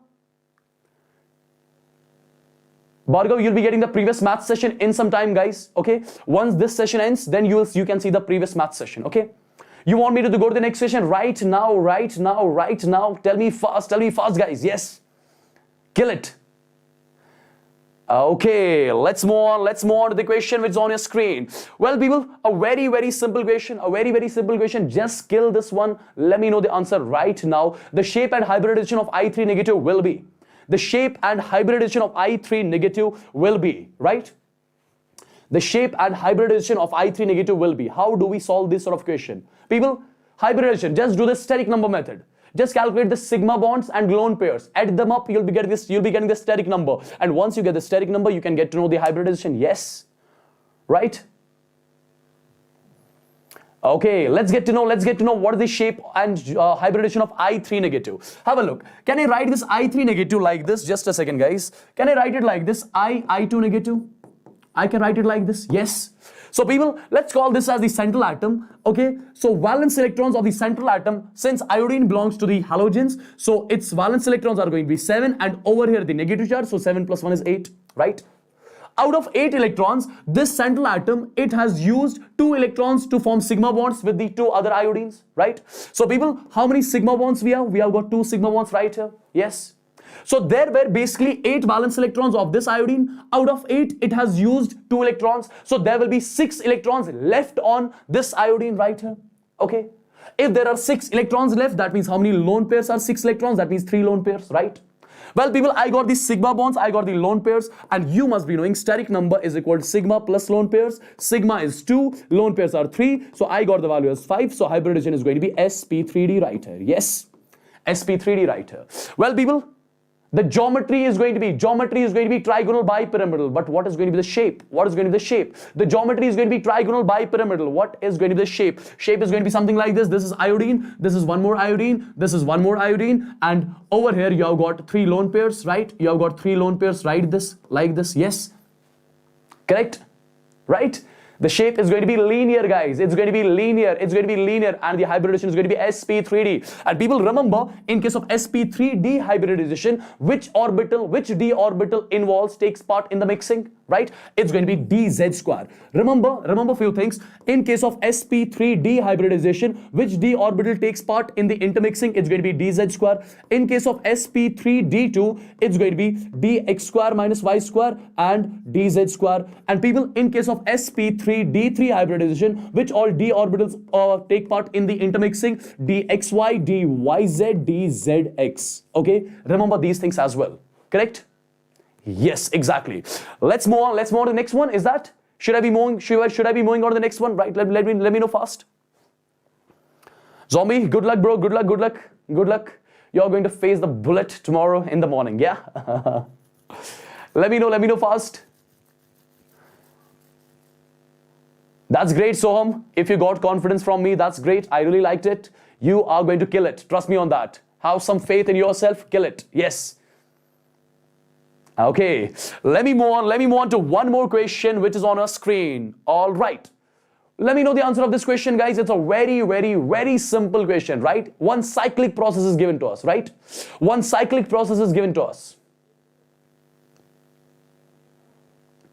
Yes. Let me know fast. What should be the answer of this question? A thermodynamic system goes in the cyclic process as represented in the following PV diagram. The net work done during the complete cycle is given by the area. Which one? Fast. Sanjay bro, this is the English channel. I'm not supposed to talk in Hindi. Yeah. Well, let me know fast. It's a very, very simple question, and these sort of questions come in your mains here, right? Well, people, in the cyclic process, magnitude of work is always equal to area under the loop. That means I'm talking about this area, right? Right? Okay, that means I'm talking about this area.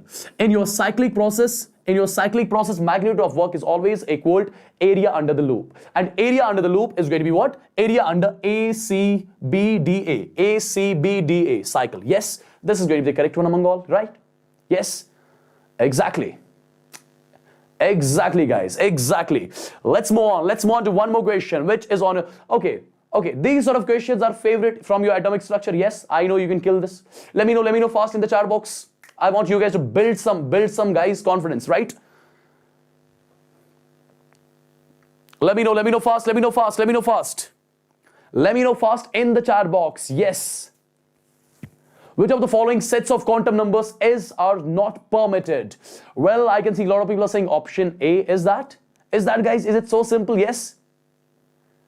Exactly. All of you are perfectly correct. Guys. Have a look. The n value in the first one is 3. Yes. And the value of L, it lies from 0 to n minus 1.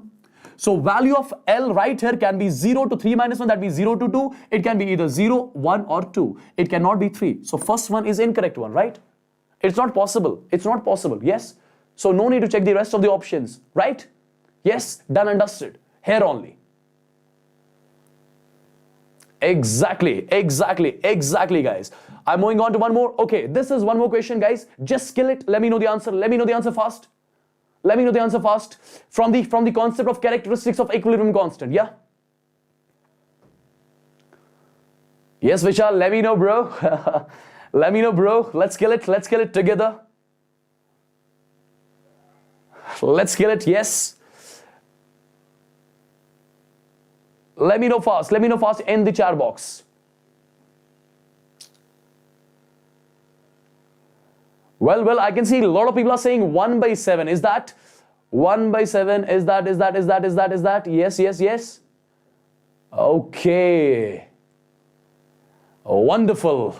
Let's move on. Let's get to know what the answer should be. A very, very simple and ordinary question this is, guys. Okay. Well, we are given with a reaction whose Kp value is given to us. Yes. Whose Kp value is given to us. Equilibrium constant of this reaction is given to us. I need to check the equilibrium constant for this reaction. Yes. I need to check equilibrium constant of this reaction. So what I'll be doing, I'll be making this reaction from the given reaction. Okay. Well, how do I make this reaction from the given reaction? I'll take reverse of it. I'll take reverse of the first one. If I take reverse of the first reaction, it's going to be just, let me change the color of the pen. It's going to be 2 times NH3.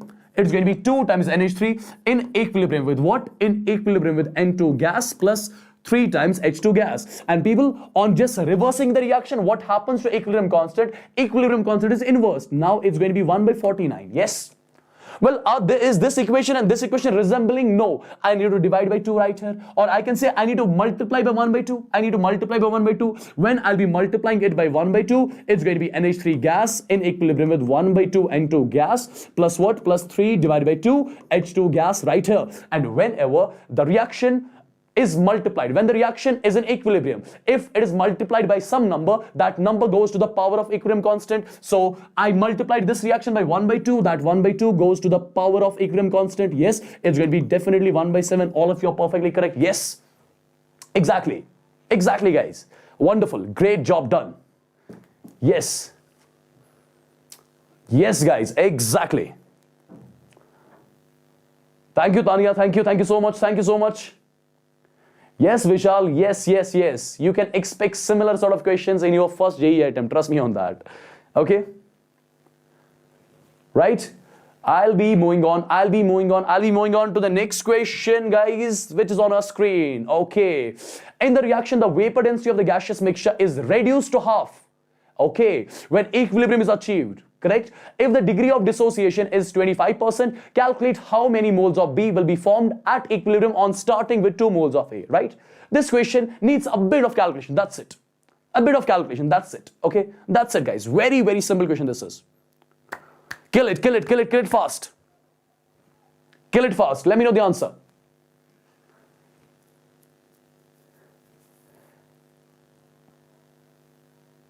Let me know the answer, guys. Kill it fast.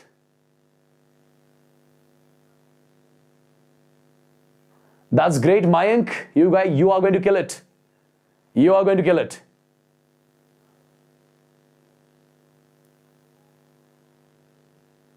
What should be the answer of the question, guys? Well, I can see 2, I can see 4. Let me know fast in the chat box. Okay, let me show you how this sort of equation is solved, guys. Okay, this is reaction which is given to me, correct? This is reaction which is given to me. First thing, I hope you remember the vapor density treatment. Yes. What is that going to be? Just a second, let me change the color of the pen. Alpha is equal to capital D minus small d divided by D multiplied by n minus 1. I hope you remember this equation, correct? Well, people, the percentage dissociation is given to us as 25%. That means alpha is going to be percentage dissociation divided by 100, right? It's going to be 1 by 4, 25 divided by 100. I got the alpha value. Yeah, I got the alpha value. Yes. Now, people, this D is the theoretical vapor density. This D is the vapor density of the equilibrium mixture. And if you remember, theoretical vapor density is always greater than the equilibrium vapor density of the mixture. Yes. Right? What is given into the question?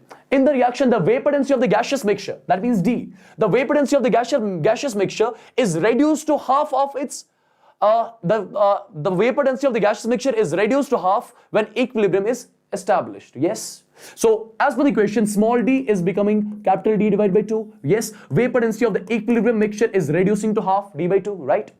So, people, I'll be putting all the values. Let me see what I'll be getting right here. See, alpha value, we know that is 1 by 4. Yeah, I got it as 1 by 4. Correct? Capital D, instead of capital E, or let me keep capital D as such. Instead of small d, it's going to be capital D divided by 2. This is going to be what? Instead of this d, it's going to be capital D divided by 2 multiplied by n minus 1. Capital D minus small d by 2. It's going to be d by 2, d by 2, d by 2 got cancelled. So I got something like this. 1 by 4 is equal to 1 divided by n minus 1. So from here, I'll be getting the n value equal to 5. Yes, I got the n value 5. But am I supposed to calculate n? No way. No way. I'm not supposed to calculate n. How many moles of B will be formed at equilibrium on starting with 2 moles of A, right? Well, people, I got the value of n. I got the value of n. So this n right here is 5.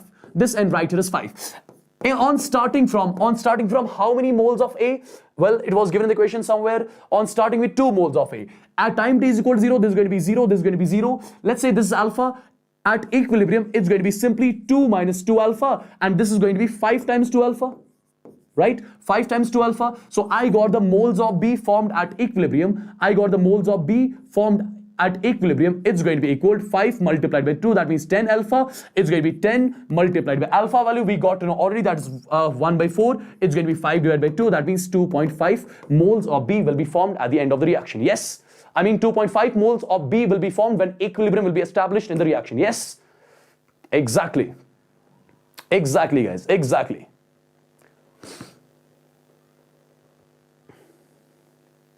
Right? Should I be moving on to one more? Should I be moving on to one more? Let me know in the chat box with the thumbs ups. Yes.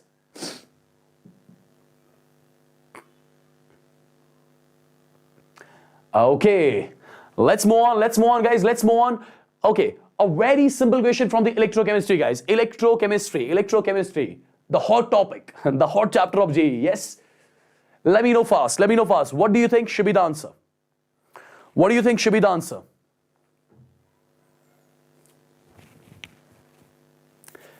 Well, Aditya, you can expect around 5 to 7, 5 questions you can expect from the theory part, yeah?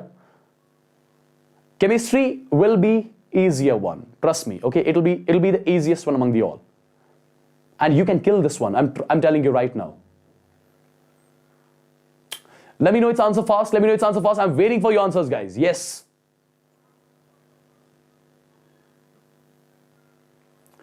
Okay, well. I am getting the first answer as 8. Well, the second answer again I got as 8. Is that?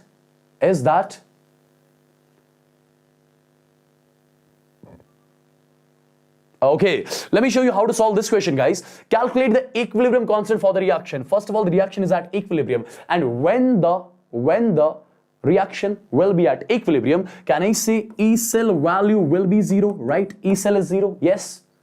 Condition for equilibrium, right? If E cell is 0, as per your Nernst equation is concerned, I can say E naught cell is equal to 0.0591 divided by N. N means how many moles of electrons are being exchanged right here. Oxygen state is right here, 0 over here, plus 2, 0 to plus 2, that means N value is 2. Right? 2 moles of electrons are being exchanged right here. It's going to be log of equilibrium constant. Yes. I need to calculate the value of KEQ. I need to calculate the value of KEQ. Yes. Well, people, you're done, I guess, right? What is the value of E naught cell given? 0.46. It is 0.46 multiplied by 2 divided by 0.0591 is equal to log of equilibrium constant to the base 10. Now you can solve this one, yeah? You can solve this one and kill it. Right? Right, guys? Right. Just get the value, take the antilog, you're done. Get the value, take the antilog. Exactly, Saitalak. Exactly, you're right. Exactly. Let me know its answer exactly what you're getting. Rishabh bro, this is the English channel. I'm not supposed to talk in Hindi. Hindi aati hai warna mere ko yaar achhe se. Let me know fast. I'm waiting for your answers. Exactly. Let me know fast. Yes, Mike, Nernst questions will be coming. Yes. Nernst questions will be coming. Now, people, you can easily solve this one, right? You got to know how to do it. The only part was at equilibrium, E cell is taken as 0 and Nernst equation is reduced like this. E naught cell is equal to 0.0591 divided by 2 log of KEQ, correct? All the parameters are given to us. We can get the value of KEQ right here. Yes? Right? Okay. I'm moving on, guys. This is one more question from the chapter solution. Aryan, no way, bro. Calculator is not allowed. Well, people, let me know its answer as well. Well, the colligative properties, again, the hot topic. Yes. Let me know fast. I'm waiting for your answers. Well, tech, you can expect some 5 questions like that, yeah? Exactly, Geetika. Answer of the last one was 10 power minus 15. Yeah.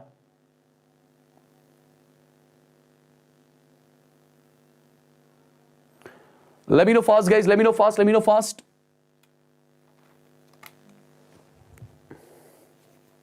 Okay. Let me show you how this question is to be solved, guys. Have a look. I'm given with acetic acid. It dimerizes.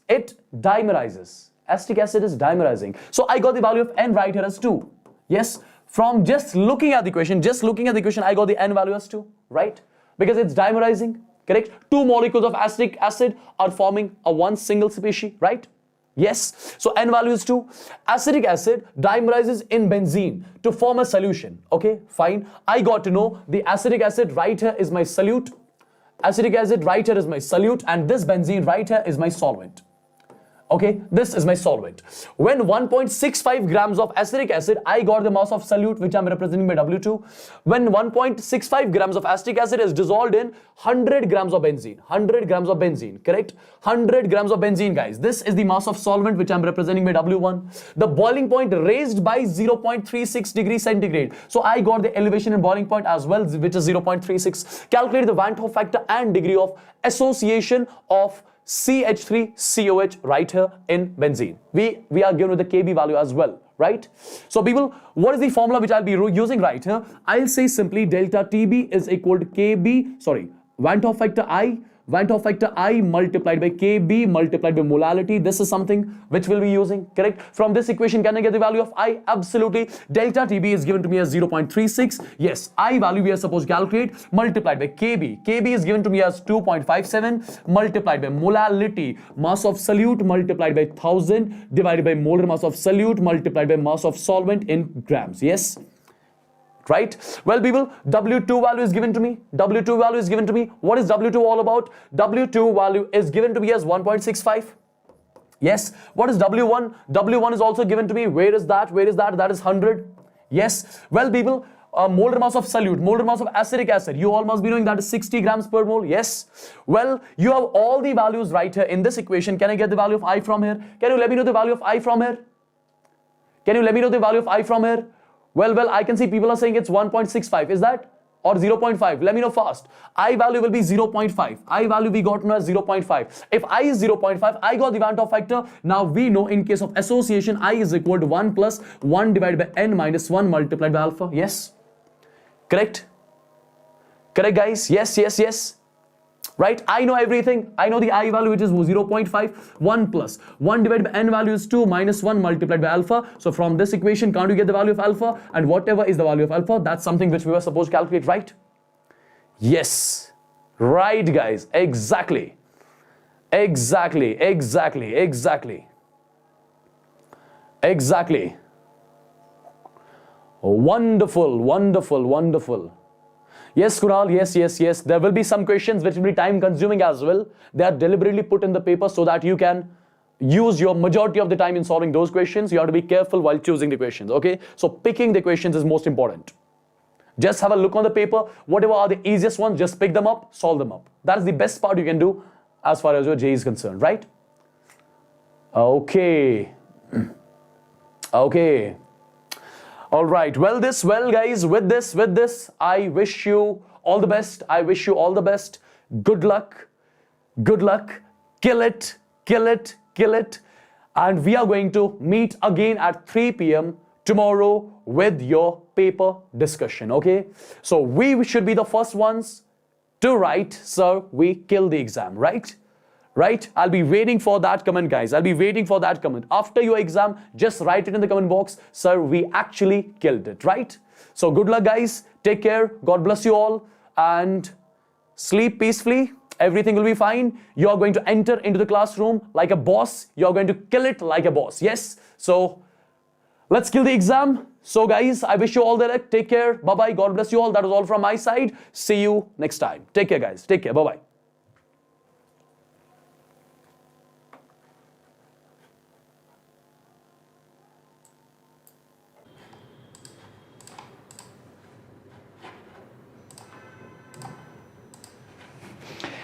Hello everyone, hello, welcome, good evening. This is Shreyas here, your master teacher for physics at Vedantu going live, and we are going to discuss top questions of physics which are very likely to come.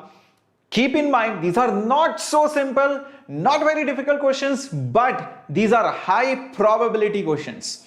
And we are going to discuss all these questions. So keep in mind to make notes. Yes, pay full attention and stay till the end, because I'm going to give you top questions which are highly probable for tomorrow's and day after tomorrow's and the exam after that. So welcome everyone. Welcome Mayank, Adwesh, Aishwarya, Feba, Yukti, Harsh, Netra, Naga. Welcome everyone. Hello, how is everyone? So I'm Shreyas and I have been teaching not just in Vedantu, but before this I used to teach in many offline coaching institutes, and many students have got top ranks under my guidance, and they have not just got any ordinary ranks, they have got 2-digit All India ranks, and I hope under my guidance you too will score really well. I'm really hoping that you are going to crack the examination. So let's begin. So before we begin, I hope you have already liked the video. Go smash that button out there, and also do not forget to hit the subscribe button out there. So let's begin. Just hold on a second. Let me just adjust this light. 1 second. All right, cool. So let's begin with the session, guys, and we are going to do lots and lots of questions today. And before we begin, let me tell you quickly about the Ekalavya batch which is about to start. And the Ekalavya batch is about to start on 8th of March, the next batch on 19th March, next on 1st May, and the next one on 29th of May. What is this Ekalavya batch? If you are going to get good score in JEE Mains, then we are going to train you for free. Yes, for free for the next examination, that is JEE Advanced. That's your next step. So all the test series, the assignments will be discussed, test series will be discussed, you will be given notes, you will be taught, you will be given live doubts, also doubts after the class, everything for free of cost. Did you hear me? Did you hear me? Let me know in the chat box, guys. Yes, so the physics session has started, Likhit. So we're going to do it now. All right. Hello everyone. Hello Aditya. Hello Prabhat.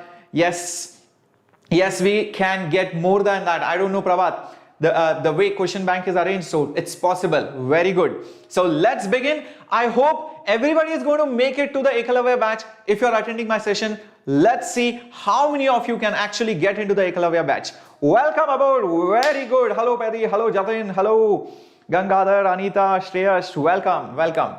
And guys, by the way, shall I tell you one more free thing which I'm going to give you? In fact, it's already there. On our Telegram group, all the list of formulas are there. Yes, the entire physics formulas. In fact, if you want to learn these formulas, I have made a video for all of you. Yes, if you just go to JEE Enthuse, all right, our channel, all right, and if you just go to the playlist, all right, the playlist that we have made for you, in that, if you just go to JEE Physics, you can see there is a JEE Physics playlist out here, and there is JEE Physics Important Tips and Tricks and Strategy playlist. In that playlist, you're going to see complete 12 standard formulas and complete 11 standard formulas. It's a 3 hours plus 3 hours, 6 hours class, 3 hours for 11th, 3 hours for 12th. All the formulas will be revised in this particular session. So do not forget to check out that playlist of 11th and 12th standard. Very, very important. And also, I have made a video on last minute tips and tricks just before the examination. I have given 6 to 8 tricks. Apart from that, the values of the constants that should be remembered. The values of the constant that should be remembered. Yes, that is very, very important. So all these things have been uploaded over there. So let's begin with our first question. The government has divided the frequency range from 30 megahertz to 60 megahertz between 20 stations which are independently beaming their signals. Yes. Okay, come on guys, think about it. So it's beaming independently 20 stations between 60 megahertz and 30 megahertz. All right. So which of the signals can be beamed by each of the stations? Which of the following signals can be beamed by each of these stations? Come on, see this guys. Come on, Techolic. I am hoping that you can see this. Yes. So do not worry. See guys, the thing is, whenever you see a bonus kind of question, just attempt it. Just attempt it, because if you are correct, good. If you are wrong, don't worry, you are going to get bonus. So if you see a bonus question, do not forget, mark some answer and leave it. Don't worry, you are not going to lose marks if it is a bonus question. Don't worry about it. Yes, come on. Let's see how many of you can get this. Well, I'll tell you what, a lot of you are saying B. Very good, very good. So see guys, 30 megahertz to 60 megahertz, the frequency range is 30 MHz, 30 megahertz. From 60 to 30, the total frequency range is 30 megahertz. It's divided between 20 stations.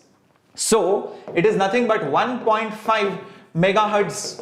Now, if 1.5 megahertz is the bandwidth for each, if 1.5 megahertz is the bandwidth for each station, think about it.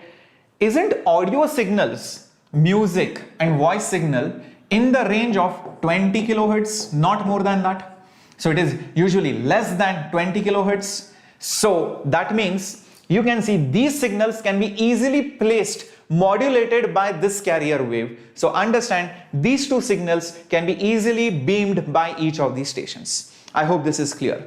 Okay, so this is very important. TV signals are very high frequency, they are in gigahertz. So TV signals are usually in gigahertz, so you cannot transmit them over a lower frequency. Keep this in mind.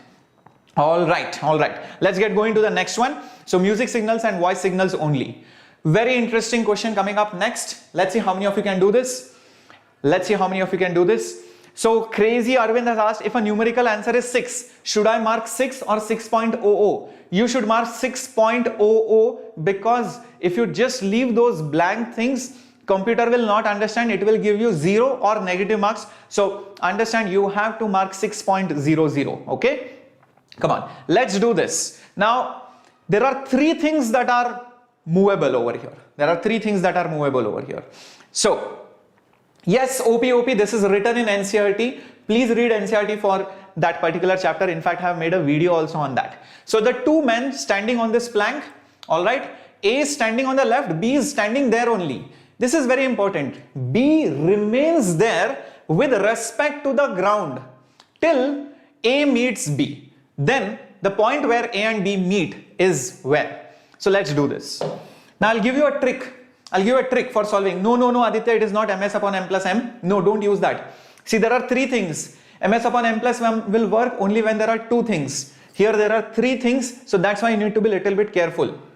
So first understand, whenever you have three masses, you have to use this equation. m1 s1 plus m2 s2 plus m3 s3 is 0. This is when center of mass is at rest. Use this formula. This is going to be very, very helpful. Come on, write it down. m1 s1 plus m2 s2 plus m3 s3 is 0. Who is m1 over here? Person A. What is the displacement of person A? Think about it. How much did person A move? Displacement of person A. Because this guy, he remained at rest and he meets B. So didn't A exactly travel 60 centimeters? B is there. Finally, when A meets B and B remains fixed, clearly SA is plus 60 centimeters. Isn't this obvious? So M1 into displacement of person 1 is 60 plus second person, he is at rest. So it will be 60 into 0. Alright, so this is the first term, this is the second term, plus M3. M3 is 40. 40 into SB. What is the SC? Displacement of the plank. I don't know. Displacement of the plank. Alright, is equal to 0. So this is 0. So 40 into 60 is minus 40 into displacement of plank. Therefore, displacement of the plank is going to be 40 goes and you will get minus 60 centimeters. Now this is very interesting. What has happened? Finally, this person has come over here by how much? 60 centimeters. How much has the plank moved? The plank also has moved by 60 towards the left. 60 centimeters towards the left. So think about it. Where will the plank's right edge be? The plank's right edge will be exactly here. In fact, the final situation will look something like this. Both these people will be there only. Alright, both of them will be there on the rightmost edge. Correct? I hope this is clear. So this is how you should solve the problem. Use this trick formula for solving these kind of center of mass at rest problems. So the correct answer is C, the right end of the plank. Keep this in mind. Alright people, shall we go ahead? Interesting. I hope these problems are waking up your brain. I hope they are alerting all your neurons. I hope you are getting energized. I hope you are loving these problems, and if you are doing so, please do not forget to hit that subscribe button as well as that like button out there. Thank you. That is not a mushroom, that's a person. That's the way I draw pandus or person. All right, next question coming up. Thank you everyone for all that love and support. Here it is. The figure shows a cross section. All right, this is a cross section. Very important question for all of you. These kind of questions are very important. They're probably going to come in the examination. Think about it. Okay, so large section of an infinite sheet carrying current. So this is a large sheet of current towards you. The current per unit length is J. All right, a current carrying square loop is over here, and such that the plane of the square is perpendicular to the loop. Then will it be attracted, will it be repelled, etc, etc. Now let me tell you guys very important stuff out here. Observe this, what I'm trying to tell you. See, just one second. Oops. Okay, let me choose a white background. All right. So remember this, whenever you have a wire which carries current, right? So it creates magnetic field around it like this. But remember one thing, when you have a sheet of wire which carries current, so this is a sheet of wire which carries current, then the magnetic field around it is something like this. It is parallel, and below it, it will go like this. So below it, it will be like this. Keep this in mind. So same thing, clockwise. So just rotate it. On the top, the field will be this way, and below the field will be this way. So if you observe a sheet, all right, which carries currents towards you, all right, if you observe a sheet, let's say it carries current towards you, just one second, all right, so let's say I will draw a sheet which carries currents towards you like this. Just visualize this, place your thumb, right hand thumb towards you. How will the fingers curl? Like this, right? The fingers will curl like this. So guys, on this side the magnetic field will be downwards, and on this side the magnetic field is going to be upwards. This will be uniform field. What kind of field will this be? This will be uniform field. Keep this in mind, correct? Okay, now this is the magnetic field, uniform B field, because of this sheet. What has been given? You have been given that there is a square loop placed over there. There is a square loop which has been placed over there. So think about it, guys. What will happen because of this? That square loop is carrying some current. If the square loop is carrying some current like this, won't it have its own magnetic dipole moment? Use magnetic dipole moment rule, the direction rule. Since the current is going like this, the magnetic dipole moment will be inside. Yes, the magnetic dipole moment will be inside. Now, isn't this a magnetic dipole in uniform field? And if there is a dipole in uniform field, then remember always the net force is 0, but net torque is M cross B.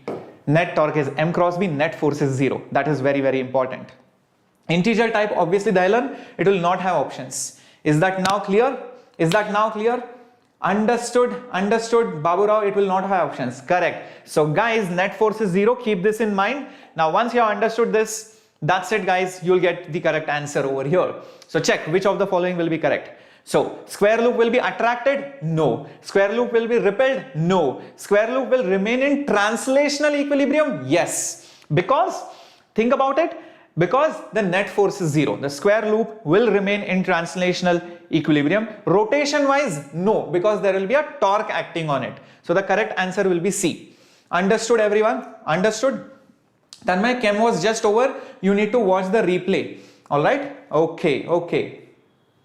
Cool. Yes, you will get the entire session recorded, Suparna, don't worry. But please watch it live so that you will have that enthu and that mood, and the live feeling is always different than the recorded one. So keep watching it live. So basically, Varshini, the thing is, understand whenever you have a current carrying loop, alright, if you use your right hand rule, it will give you the direction. Place your curled fingers in the direction of current. The thumb will give you the direction of the dipole moment. And the dipole moment is number of turns into current into area. So NIA, keep this in mind. The torque acting on it is M cross B. This is field due to other stuff, other person's field. Okay, I hope this is clear. Chalo. Now, before we go ahead, do not forget, there are lots of questions which I have planned for you. So stay tuned. Now, before we go ahead, let me also tell you, those of you who are interested to join test series, the link for joining the test series has been placed in the description box. Now, this test series has been specially designed by all of us, and it is going to contain 20 full syllabus tests before your next attempt. So I feel that, you know, this is very, very important. 20 mock tests for all of you, along with discussion as well as doubts. That is very, very important. And also analysis. Analysis will also be done after the examination. And like many people or many institutes who just discuss 5 or 10 questions, we are not going to do that. We are going to discuss all the questions. That is very important. And there will be 2 teachers teaching you. One will be the main teacher and the other one will be solving the doubts. So keep that in mind. So you can join this test series even today. Instead of paying 2,499 rupees, you just pay 1,749 when you use this coupon code SHCC. So go ahead, use the coupon code and join it. This is hardly anything, hardly less than 100 rupees per test. So I feel it's totally worth it. Go ahead and join it. All right. So let's go to the next one. Let's go to the next one. Come on. Let's do this. Let's do this. Okay. When an electron in hydrogen atom makes a transition from the second state to the ground state, it emits a photon of frequency f. The frequency of the photon emitted when the electron of lithium makes a transition from first to the ground state. Very typical, very common question, very important question. These kind of questions have come many times in JEE examination. Let's see how to do this. Let's see. Come on. A lot of you are saying C, some of you are saying something else. I don't know. Okay, come on guys, let's do this. Okay, come on. I'm going to remove the options. Okay, I'm going to remove the options and we are going to work it out. So, first for the hydrogen atom. So for the hydrogen atom, the transition is from 3 to 1. For the hydrogen atom, from the second excited state. Second excited state means n is equal to 3. Keep this in mind. First excited state is n is equal to 2. Okay, so the formula that I will use for frequency of the photon is going to be nothing but, see guys, C is F lambda, so F will be C by lambda, and I know the formula for 1 by lambda, isn't it? Rydberg's constant, Z square and all that. So R, and then there will be C, and there will be Z square, 1 by N1 square minus 1 by N2 square. So forget these constants, just think for hydrogen, what will be the frequency? The frequency will be given by some constant, K, forget that, into Z square. Z square guys is 1 square for hydrogen, 1 by, this is 1, alright, minus second orbit which is there is n is equal to 3, so 3 square. So use this and see what do you get. 1 by 1 square is 1, 1 by 3 square is 9, alright. So 1 by 1 square, 1 by 1 minus 1 by 9. 1 minus 1 by 9, 8 by 9. So it will be 8 by 9 times of some constant. Doesn't matter what that constant is. Next time for lithium double plus. Alright, you are going from 2 to 1. So you are going from 2 to 1. So let's see what will happen. That new frequency F1 will be some constant. For lithium, what is the atomic number? Isn't it 3? So you will put first of all 3 square into 1 by 1 square minus 1 by 2 square. So see what is it going to be? 1 minus 1 by 4 is 3 by 4. 3 by 4 into 9. 3 by 4 into 9. So guys, isn't it going to be 27? 27 by 4. 27 by 4 into constant. Did you see that? You just got it? Very good. Yes, Andrew, you are going to get these kind of questions only in tomorrow's exam. Most of the questions will be of this level, this type. That's why these are most expected questions. Very good. So now F1 divided by F. F1 divided by F will be 27 by 4. Forget that K, it will get cancelled out. Divided by 8 divided by 9.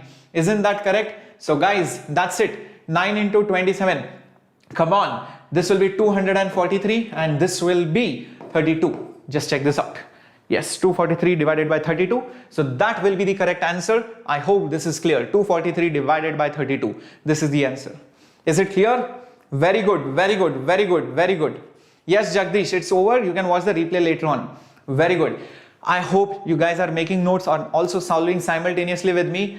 I hope these kind of problems are encouraging you and also making you revise all the concepts which probably you have forgotten. So this session is very important so that you get at least few questions from this session and you will thank me later on. You will thank me later on. Thank you. Thank you. So crazy kids, in fact, I have made a video on last minute tips and strategy sessions for JEE Mains. Please watch the video in the past videos. It's there on this channel only. Okay. So that's what. Yes, concept will also come, Aishwarya, and even problems will also come. Alright, come on. Don't worry, Jagdish, it will come after the video ends. After the entire session is over, it will get accumulated and it will come. Don't worry about it. Yes. So Sam, because we have analyzed all the question papers, come on, let's see how many of you can do this. Let's see how many of you can do this. Cool. Alright, let's see. Okay, we are going to come to transistors also. Don't worry, we are going to come to transistor also. So some of you are saying A, some of you are saying C. Don't worry, IT Rider, my blessings is there with everyone. And whatever doubts you have, you ask me after the video ends in the comment section. I will respond to everything. And if you still feel that your doubts are not answered, please ping me on Shreyas underscore. Alright, Shreyas underscore Vedantu on Instagram. On Instagram, you can ping me on Shreyas underscore Vedantu. I will respond to all your doubts or whatever queries you have in mind. Alright, cool. Or put it in the comment section below. So, here is the thing, guys. The field is proportional to R, correct? Now, the question is, what is the charge which is inside a sphere of radius r? So I'll tell you what, this is based on Gauss law. This is based on Gauss's law. Now Gauss law says that cyclic integral E dot dA will be equal to inside charge by epsilon naught. Isn't that correct? Now if it is given that the field is radial and it is proportional to r, if these are the field vectors, if this is the electric field vector which is alpha into r, let's say, and imagine a sphere, hypothetical sphere of radius r, and there is some charge in it. All right, there is some charge in it. I don't know how much. In fact, that's what we need to figure out, right? We need to figure out how much charge is there in it. So every point the electric field is perpendicular to the surface, correct guys? And the value of electric field is constant everywhere. So if I use this equation, what will happen? Cyclic integral, the value of E is alpha r everywhere, alpha into r dot dA, that will be basically cos of 0. Why cos of 0? Because at every point the area vector and electric field vector will have 0 degree angle. So cos 0. So that's why E dot dA is cos 0. I hope this is very clear. This is perpendicular. So the angle between field and electric field is 0. Okay. This will be equal to inside charge by epsilon naught. Now this is a constant, so take it outside. So alpha r, and this will be integral dA cos 0 is 1 is q in by epsilon naught. Don't have to worry about the integration. What is integration of area? The total surface area. Isn't that right? So won't this be alpha r into 4 pi r square? 4 pi r square, that will be the total area, guys. I hope this is clear. Very good. This will be q in divided by epsilon naught. So hence q in will be how much? This thing, 4 pi epsilon naught. Take this over there into alpha. All right, r cube, alpha into r cube. That is the answer. Done, done. That's it. Nitin, this is an English channel, so we'll be speaking in English only. We have a separate Hindi channel as well. So this is a pure English channel. Please understand that. Okay, I hope you support this. So guys, we have created this channel because a lot of students do not have that privilege. There is hardly any channel on YouTube for JEE preparation in English. So we made this channel so that all the students who are studying in English medium should not have to study in Hindi medium. That's why we have come up with this. All right, and please recommend this channel, guys, to all your friends, because, so this is the answer, by the way.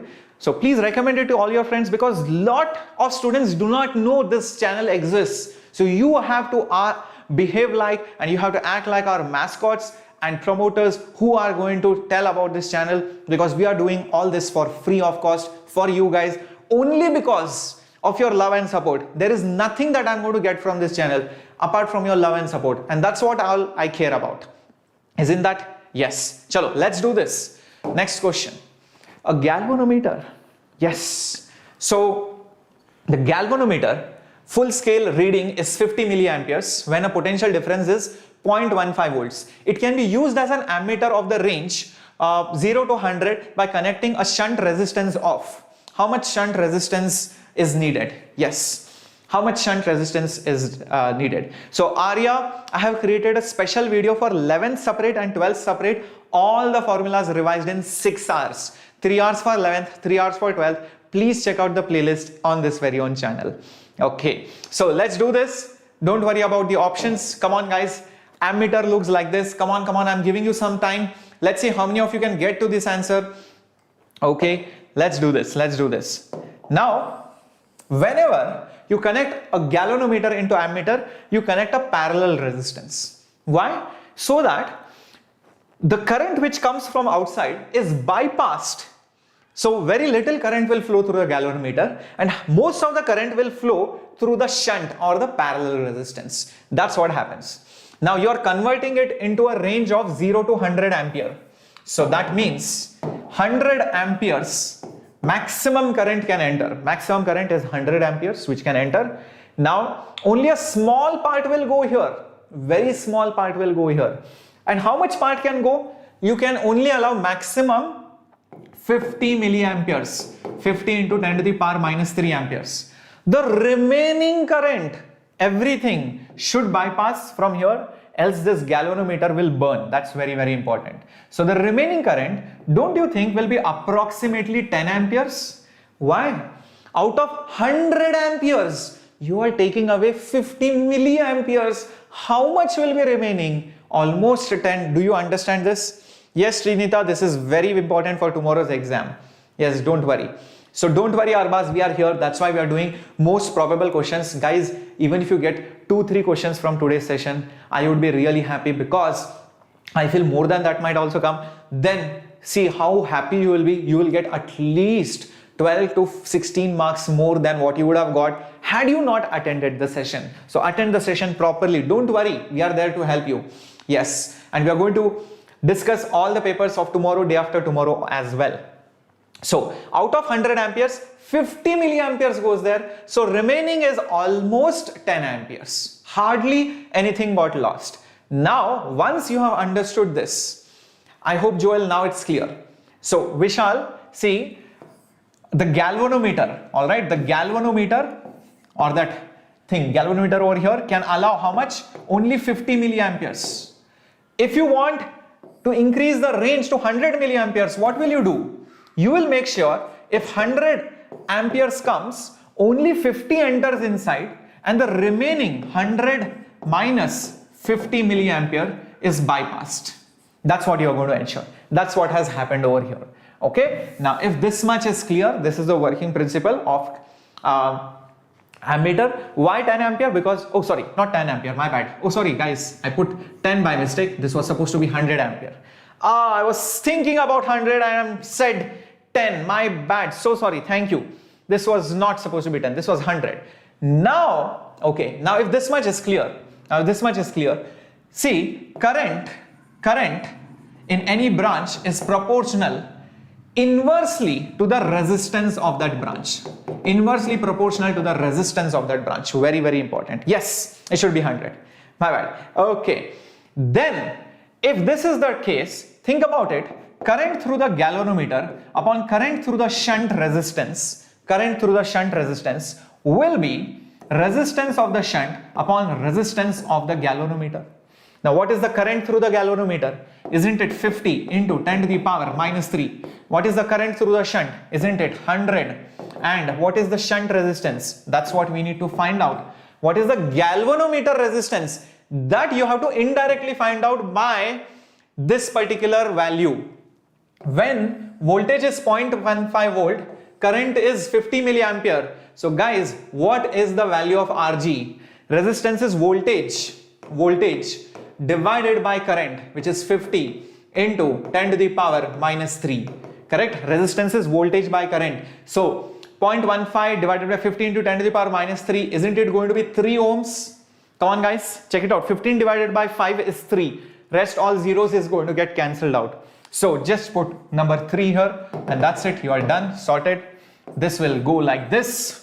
Alright, so it will become 3 by 2 into 10 to the power minus 3 is resistance. That's it, which is nothing but 1.5 milliohm. 1.5 milliohm. Is that understood? Very good, very good. Yes, this is very important.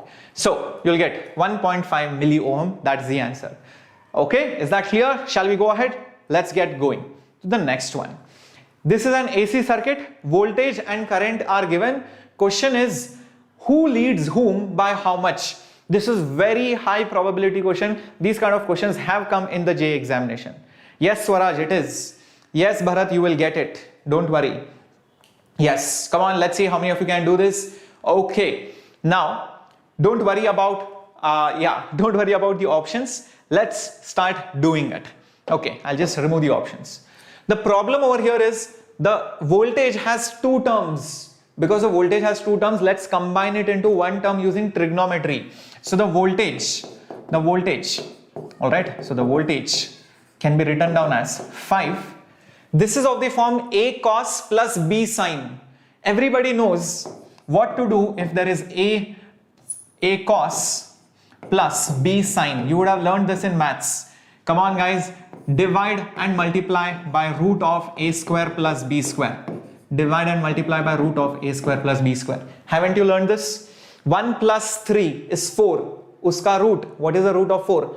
2. So basically multiply by 2, and over here put half cos omega t plus root 3 by 2 and again sine omega t. So now this is nothing but 10, and half is nothing but sine 30.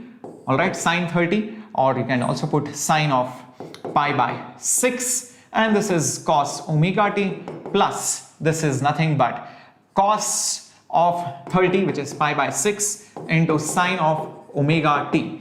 So guys, what are you going to get? 10 sine A, sine B, cos A, sine B. Come on guys, isn't it clear now what to do? Sine of omega t plus pi by 6. So this is nothing but the voltage. This is nothing but the voltage. Current has pi by 4 here. Do you see current has pi by 4? So what is the phase difference? Think about it. Phase difference, del phi. Who is the bigger angle? Pi by 4. So pi by 4 minus pi by 6. How much it is? How much is it? Yes, very good. Pi by 12. Very good, very good, very good. Pi by 12. But who leads whom? Think about this. Who leads whom? Who is ahead?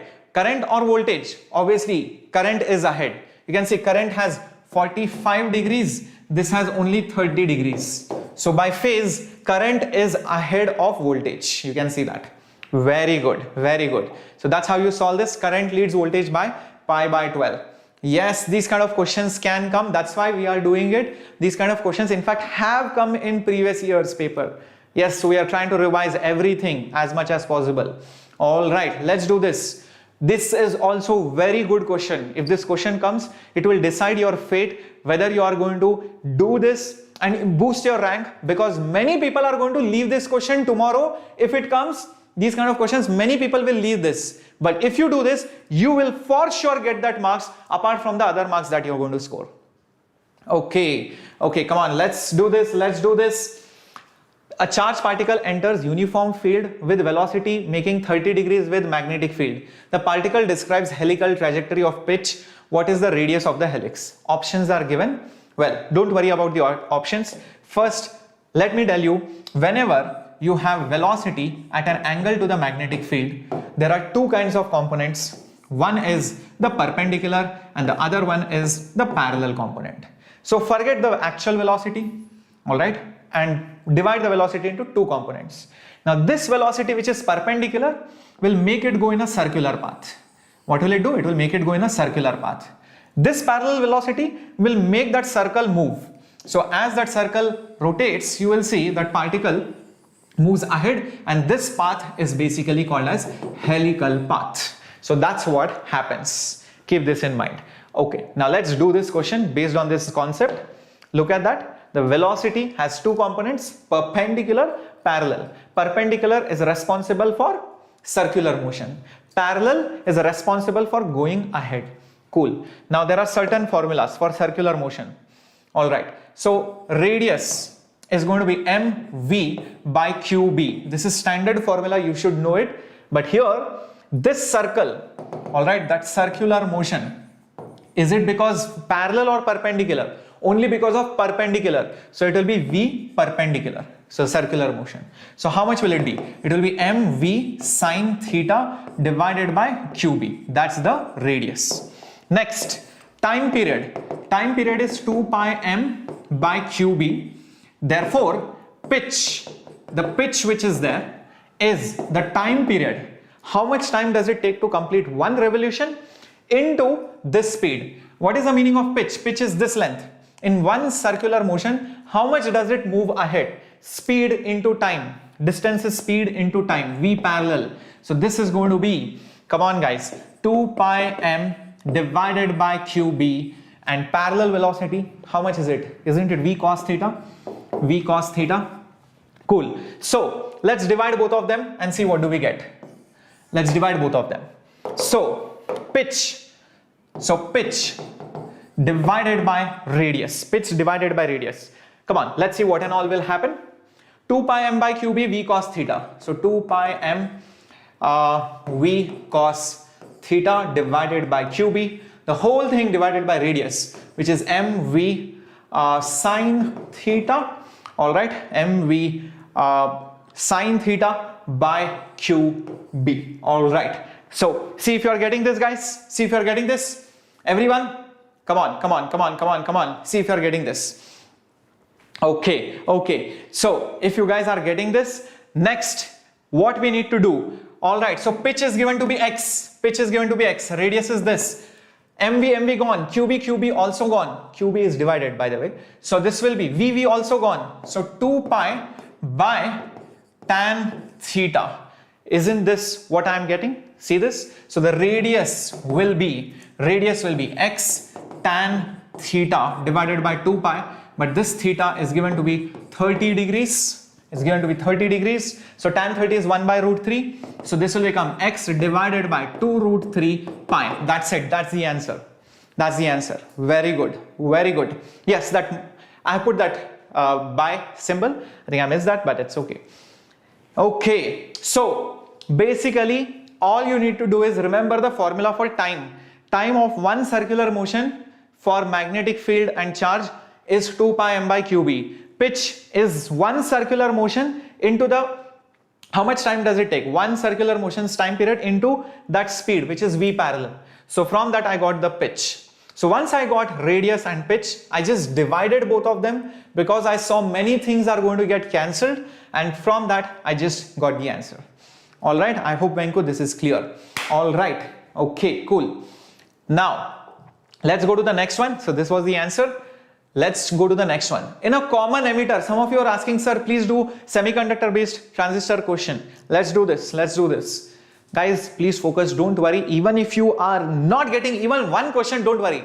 At least one of these questions, if it comes in the exam, won't you be benefited? Won't you be happy?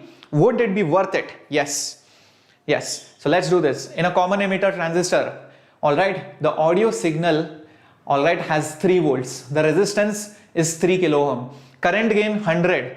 Base resistance 2 kilo ohm. All right. The voltage and the power gain of the amplifier. Come on, read the question. Read the question. Come on, read the question carefully. See what you're going to do. All right. All right. So let's do this. So the power gain and the voltage gain is how much? How much is the voltage gain and the power gain? Let's do this. Now, let me tell you. Using Ohm's law, very simple. Voltage is current into resistance, correct? So output voltage by input voltage will be output current by input current into output resistance by input resistance, correct? Now already they have given the current gain is 100. Look at that. The current gain is 100. That means this ratio is 100, correct? Now, what is the output resistance and input resistance? Come on, in common emitter mode, all right, in common emitter mode, the collector is the output. Look at that. This is the collector, this is the emitter, this is the base. So if this is the collector, this is the emitter, this is the base, the collector is the output. So the output resistance is 3. Input resistance, the base resistance is 2. Is that clear, guys? Everyone understood?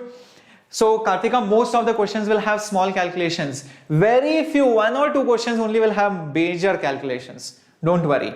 All right. So we are discussing all the important top 60 questions which are going to most likely come in tomorrow's, day after tomorrow's, or after that examination, JEE Mains. Let's do this. So guys, what is going to be the answer? Isn't it going to be 150? So this is nothing but voltage gain. So this is voltage gain. That's it, done. And power gain, think about it.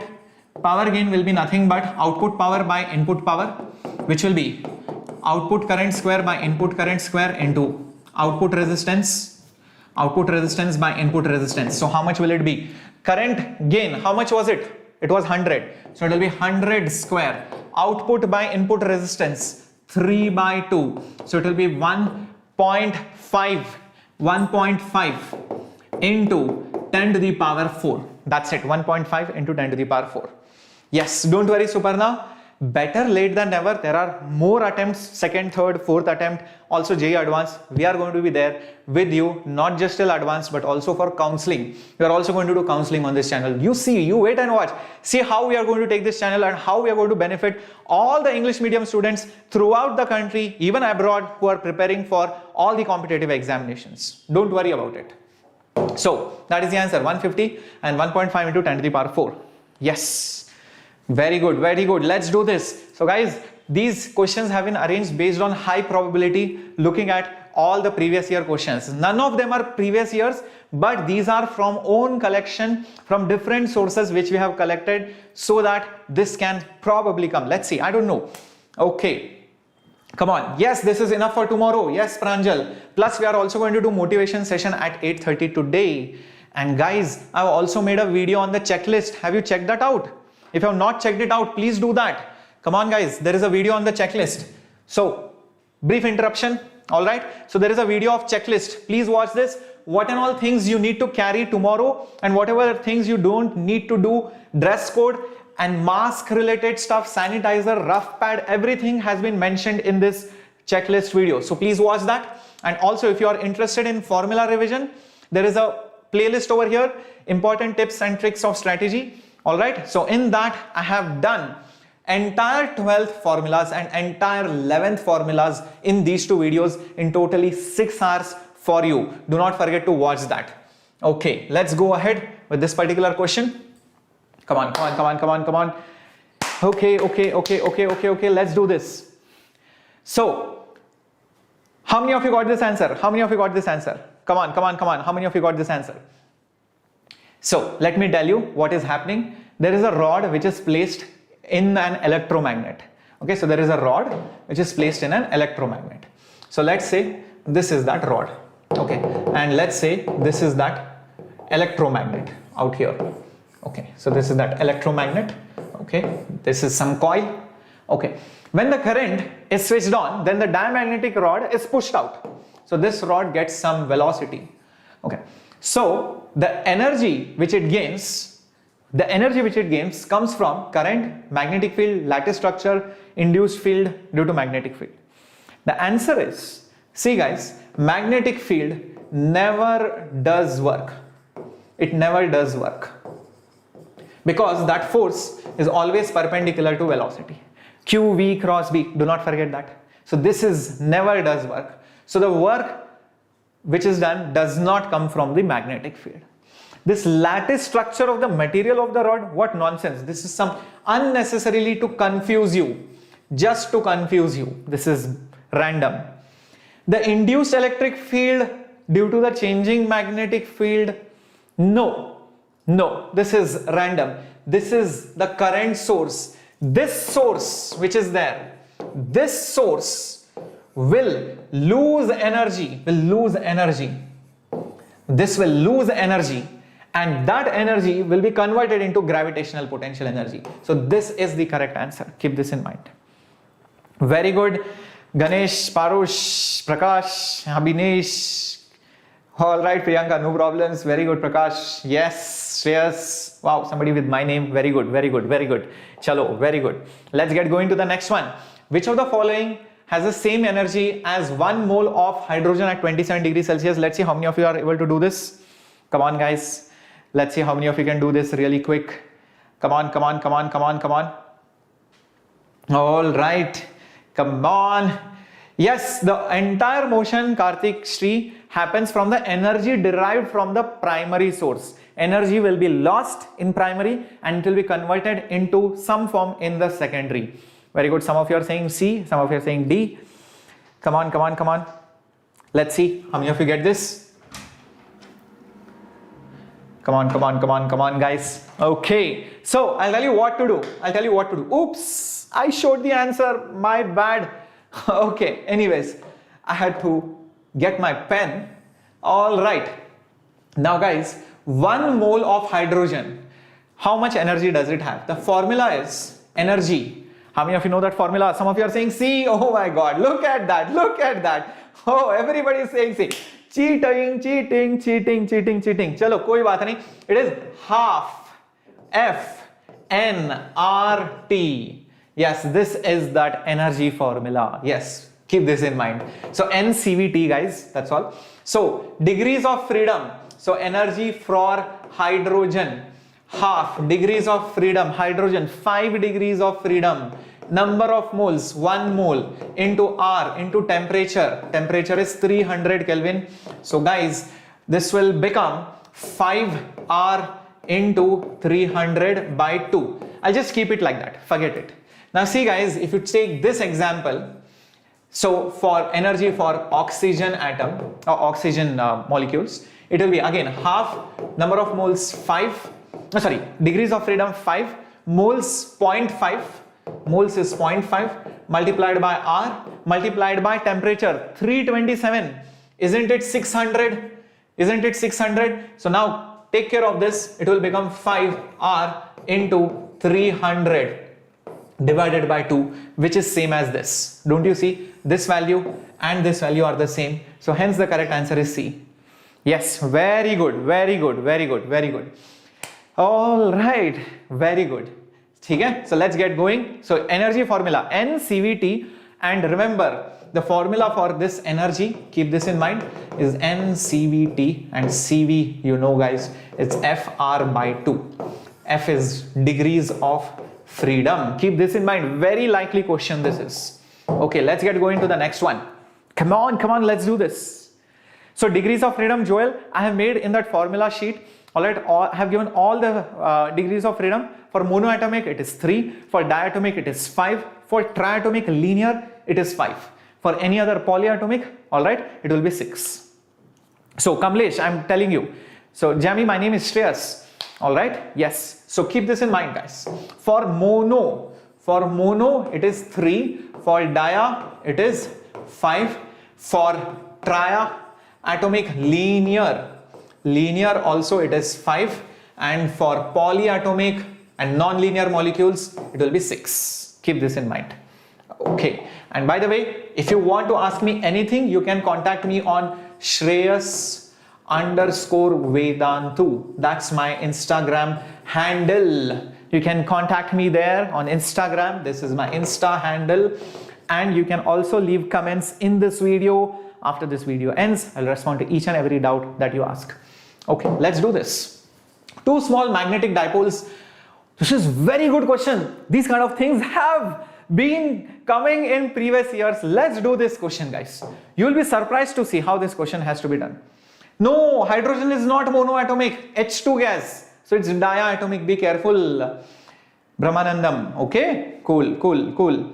So yes, Uday, you can wear full hand dress as long it is thin. It should not be thick. Thin dresses are allowed. Okay. Yes, Sam, this kind of questions can come in tomorrow's exam. But say yes. Now I'll tell you how to do this. Well, each coil will create a magnetic field, correct? So some of the magnetic field will pass through the other coil. So what is the value of the field? Well, magnetic field due to a dipole, formula is mu naught by 4 pi, mu naught by 4 pi into 2 times magnetic dipole moment divided by r cube. This is the formula. This is the formula. By heart this. I have talked about this in my 11th and 12th formula sessions. Please do that. Yes. So next up, from this magnetic dipole moment, I can find the energy, and the energy of this dipole of other dipole, energy of that other dipole will be m dot b. Remember mb is that formula, minus m dot b. Forget the minus sign guys, just forget it. It's not needed now. It's not needed. Okay, just not needed. So just m dot b, because eventually I'm just going to write down the magnitudes.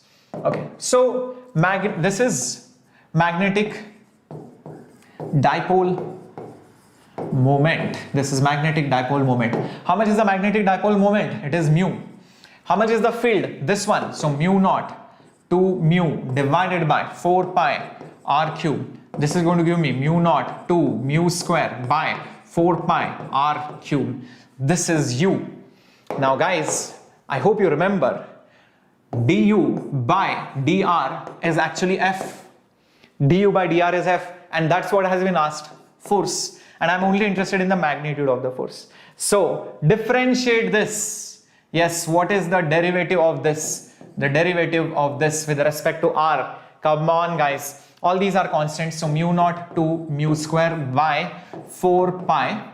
R raised to minus 3's derivative is going to be minus 3 r raised to minus 4. Since we are interested in the magnitude only, put modulus, and that's it. This is going to be mu naught to mu square, and that 3 is also going to come, that 2 and 4 is also going to get cancelled. So 3 divided by 2 pi and r raised to 4. So that is going to be the force. That's it. That's the answer, guys. That's the answer. 3 mu naught mu square by 2 pi r raised to 4. Is this clear, everyone? Is this clear, everyone? Understood how to do this? So first find field due to other thing, completely formula based. Then find the energy of this dipole, m dot b. And then differentiating energy, you get the force. That's it. Clear? Very good, Bala. Very good, Shreyas. Very good, Shiva. Very good, Pramesh.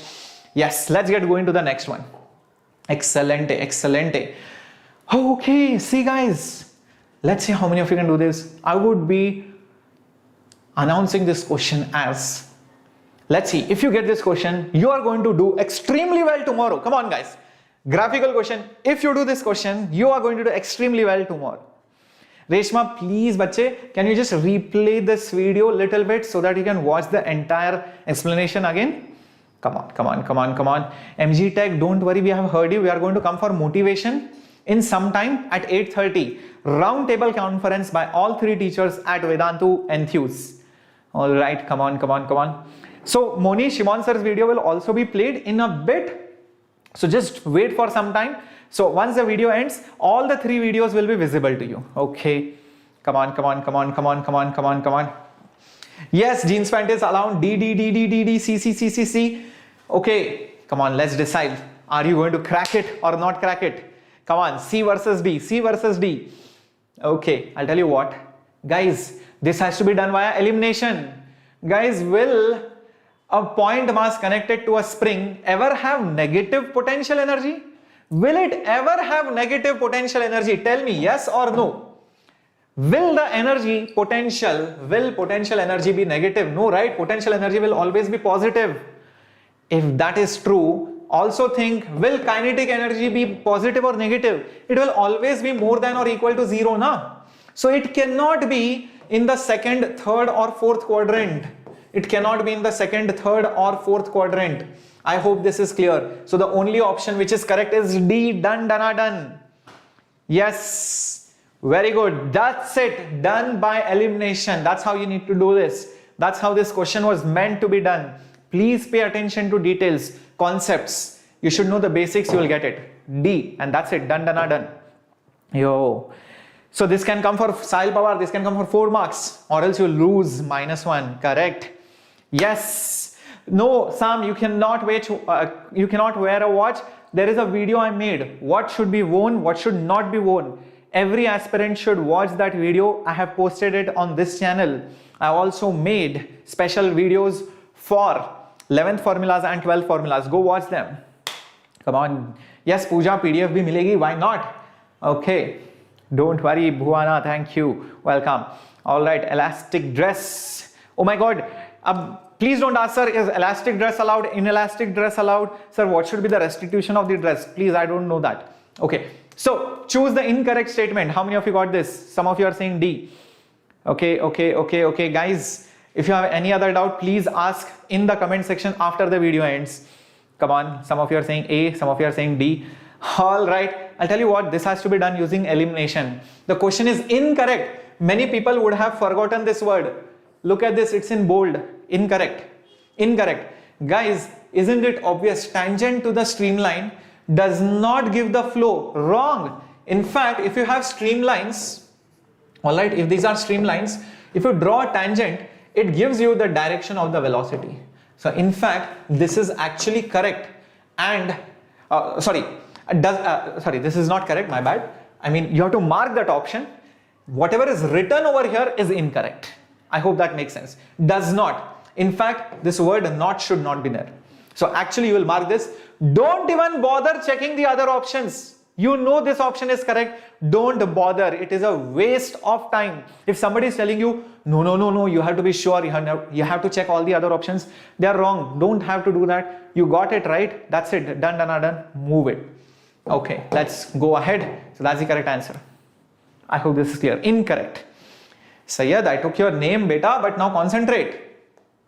Okay, let's do the next one. Diode question. Diode question coming up on your screen. Yes, Ankit, will have a session probably by next week. Don't worry, Ankit. Okay, I know you guys are also there, but I know right now 12th standard have their exams and it's very critical for them now. Thank you, Sahitya. Thank you so much. Yes, this kind of questions will come, Udaya. In fact, these kind of questions have come, beta. They have come. Come on. Let's see how many of you get this. In the circuit shown, the current through the diode is. Guys, this is ideal diode. Ideal diode means voltage drop is 0. Resistance is 0. Resistance is 0. Just think about this. Forget this. But resistance is 0. So if this is like a wire, forget this and think of this like a wire. Because the resistance is 0, it's an ideal diode. Okay, now think about it. Nothing will flow here. The current here, won't it be 0? The current will be 0. So all the current will go like this, and like this. So guys, what is the current then? What is the current then? Voltage divided by resistance. What is the resistance? 80 ohms. So 1 by 40, guys. What is it? 1 by 40, 25 milliamperes. Yes, 25 milliamperes. That's the answer. That's it. Understood. Done. Shall we go ahead? Rushil, if you answer all the options with correct option and you answer it correctly, you will be the topper, bacha. Okay, so that's it. Let's go to the next one. Very good.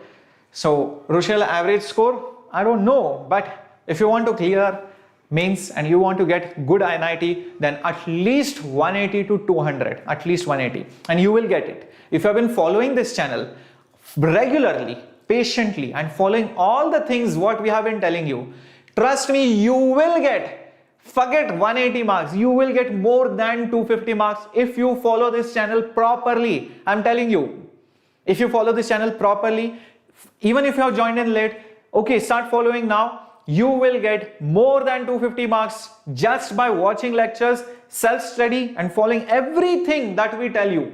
Everything that we tell you. If I tell you to stand, you have to stand. If I tell you to dance, you have to dance. If I tell you to study, you have to study. If I tell you to wake up, you have to wake up. If you follow everything, that's it. You will get it. Don't worry even if you have joined this channel late. So let's do this. Come on. How many of you are going to get this question? Well, there is constant velocity. There is some constant retarding force. All right, opposite to the velocity. What is the tension connecting both of them? Come on, let's see. How many of you are going to get this? Okay, some of you are saying B, some of you are saying yes, Ankit. Come on, you should dance if I tell you to dance. Come on, let's do this. How to do this? FBD, obviously, Newton's laws question. Come on, let's do this. Bacha log, this is tension. Okay, acceleration is 0. Why? Look at that. Constant velocity. Velocity is not changing. So acceleration is 0. So there must be something to oppose tension. And what will that be? That will be the force. Retarding force. Look at that. There is a resistive medium which exerts equal constant force on both the blocks opposite to velocity. So the velocity is here, opposite to velocity there is a retarding force F. Same thing will happen here also. There will be tension, there will be mg, correct? And there will be also retarding force. And this block will also have 0 acceleration, guys, because velocity is constant. See this, if you understood? Now, from this diagram, can't you see F is equal to T? F and T are equal, hai na? Constant, 0 acceleration. And here, what do you see? F plus T is equal to mg. F plus T is mg, but F is T. So T plus T is mg. So T is mg by 2. Done, done, are done. No, T is not backward. Tension will pull. Tension will always pull, bacha. This is a block, tension will pull. Here, tension will pull this way. Tension always pulls, it never pushes. Venku, I hope this is clear. Is this clear? Okay, very good. Yes. So, I'll tell you why this is a good question. Because a lot of people will think, oh, this is based on Stokes' law. Acha, something like 6 pi eta RV, viscosity. They will get confused with F. Believe me, students have done this. They will take F somewhere else and they will not get the answer. They will assume A is not 0. They will not even read in the exam tension that velocity is constant. So guys, trust me, these questions come. Now you are telling, no, the questions are simple. Tell me one thing, when this question comes in the examination, won't you be a little bit tensed? You are bound to make mistakes under that pressure. So that's what you should understand. Questions will not be so difficult. Okay, let's do this. Next, mg by 2 is the answer. Yes, this is JEE Mains type of question, Deepak. Exactly. Yes, there will be facility to keep your bags. Watch my video. I have mentioned everything. Okay. So, a ball is thrown downwards with speed √2gh from height. After collision, it reaches back to the same point. Coefficient of restitution. Let's see how many of you can do this. Let's see how many of you can do this. Kartika, read the instructions carefully. You will see how many numericals, everything. So there will be around 10 numericals, I guess. All right. Cool. Yes. Janjala, no. Direct questions, maybe not, but at least maybe values changed. Okay. Come on, come on, come on, come on, minions. Come on, come on, come on. CBD, CBD, CBD, CBD. All right. Guys, I know you are very tempted to mark this one because you're reading, it comes back to the same starting point. Wrong. You guys are not reading it correctly, guys. It's such a simple question. √2gh is the speed initially thrown down. You're throwing it down. Guys, what is happening? Okay, let me show. Very important stuff. Oops, yes. So, you are throwing this ball with √2gh speed. When it hits the ground, it will hit the ground with some speed u and it will rebound back with some new speed v and it will go till the same height and stop. Now, if this height is h, what should be this v so that it just reaches this height? What should be this v so that it just reaches this height? Okay, don't worry if you're not getting it. Use kinematic, third kinematic equation. Third equation. Final velocity 0, u square is v square minus 2gh. So therefore v will be √2gh, correct? Velocity will be √2gh, correct? Now, how much will this velocity be? Again use third kinematic. Third equation. Final velocity u. Initial velocity √2gh whole square plus, why? Because same direction, gravity. So plus 2gh. How much will it be? 4gh, correct? So how much will u be? √4gh. Now that's it. Think about it. The speed with which it was thrown is very important. Why? Because you are not dropping it from here. If you drop it from here and it comes till same height, then E is 1. But you are forcefully throwing it. In spite of that, when it comes back, it has 0 speed. That means E is not equal to 1. Is that understood? So now, what is coefficient of restitution? Speed of separation upon speed of approach. That means √2gh upon √4gh, which is 1 by √2. That's the answer. Understood? Very good, Prince Kumar. Very good, Priyanka. Very good, Rana. Excellent. Very good. So, Ankit, the whole idea is you are not dropping it. You are throwing it forcefully. So, because of which, when it hits the ground, it will have more velocity than usual. But when it rebounds, it comes with less speed only to reach till this height. It does not have that same speed. So, it has lost energy. So, there is coefficient of restitution. So, Sahitya, one thing that I would advise you, Please follow this channel regularly for the next JEE Mains. Second thing, join the crash course. Very important. The link for the crash course is there below so that you can prepare really well for JEE Mains. Next JEE Mains. Come on. Numericals will not have choices, Shakti. No. Ruchita, I think maximum, if you can narrow it down to 2 options, then 3 to 4 questions you can risk. If you can narrow it down to 2 options. Okay? But if you have a strong feeling that this will be correct, then up to 5 questions you can risk, not more than that. But if you are narrowing it down to 3 or 4 options, if none of them can be eliminated, then don't risk it. Okay? Come on, let's see how many of you can do this. No, Akshay, none of these questions are from previous years. These are most expected questions. None of them are from previous years. These are my predictions. These kind of questions will or may come for the next 3 exams. So Abhishek, don't worry, we are going to do this problem now. We have not yet started. Some of you are saying B, some of you are saying D. All right, let's do this. See, think about this person. There is a spring balance, there is a man, okay, and there is a man out here. Oops, one second. There is a man who is climbing. So let's say this is that person out here who is climbing. All right. So what are the forces acting on him? 1, his own weight. Mass of the man is 25 kg. So 25 G down. There will be a force which will be pulling him up. Tension. Because he is climbing on the ladder, there will be tension. All right. Which will be pulling him up. All right. And he is also accelerating. Acceleration is 1 meters per second square. So 1 meters per second square. Correct, guys? So guys, think about it now. What will be the equation?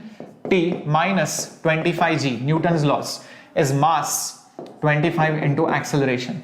Correct? So this will be then T is equal to 25 plus 250. Why? Because G is 10, right? G is 10. Use that. So won't it become 275 Newton? All right. So this is the value of tension. But the problem is not yet over. The problem is not yet over. The question is reading of the spring balance. Think about it. On the spring balance, there will be 2 forces. Think about it.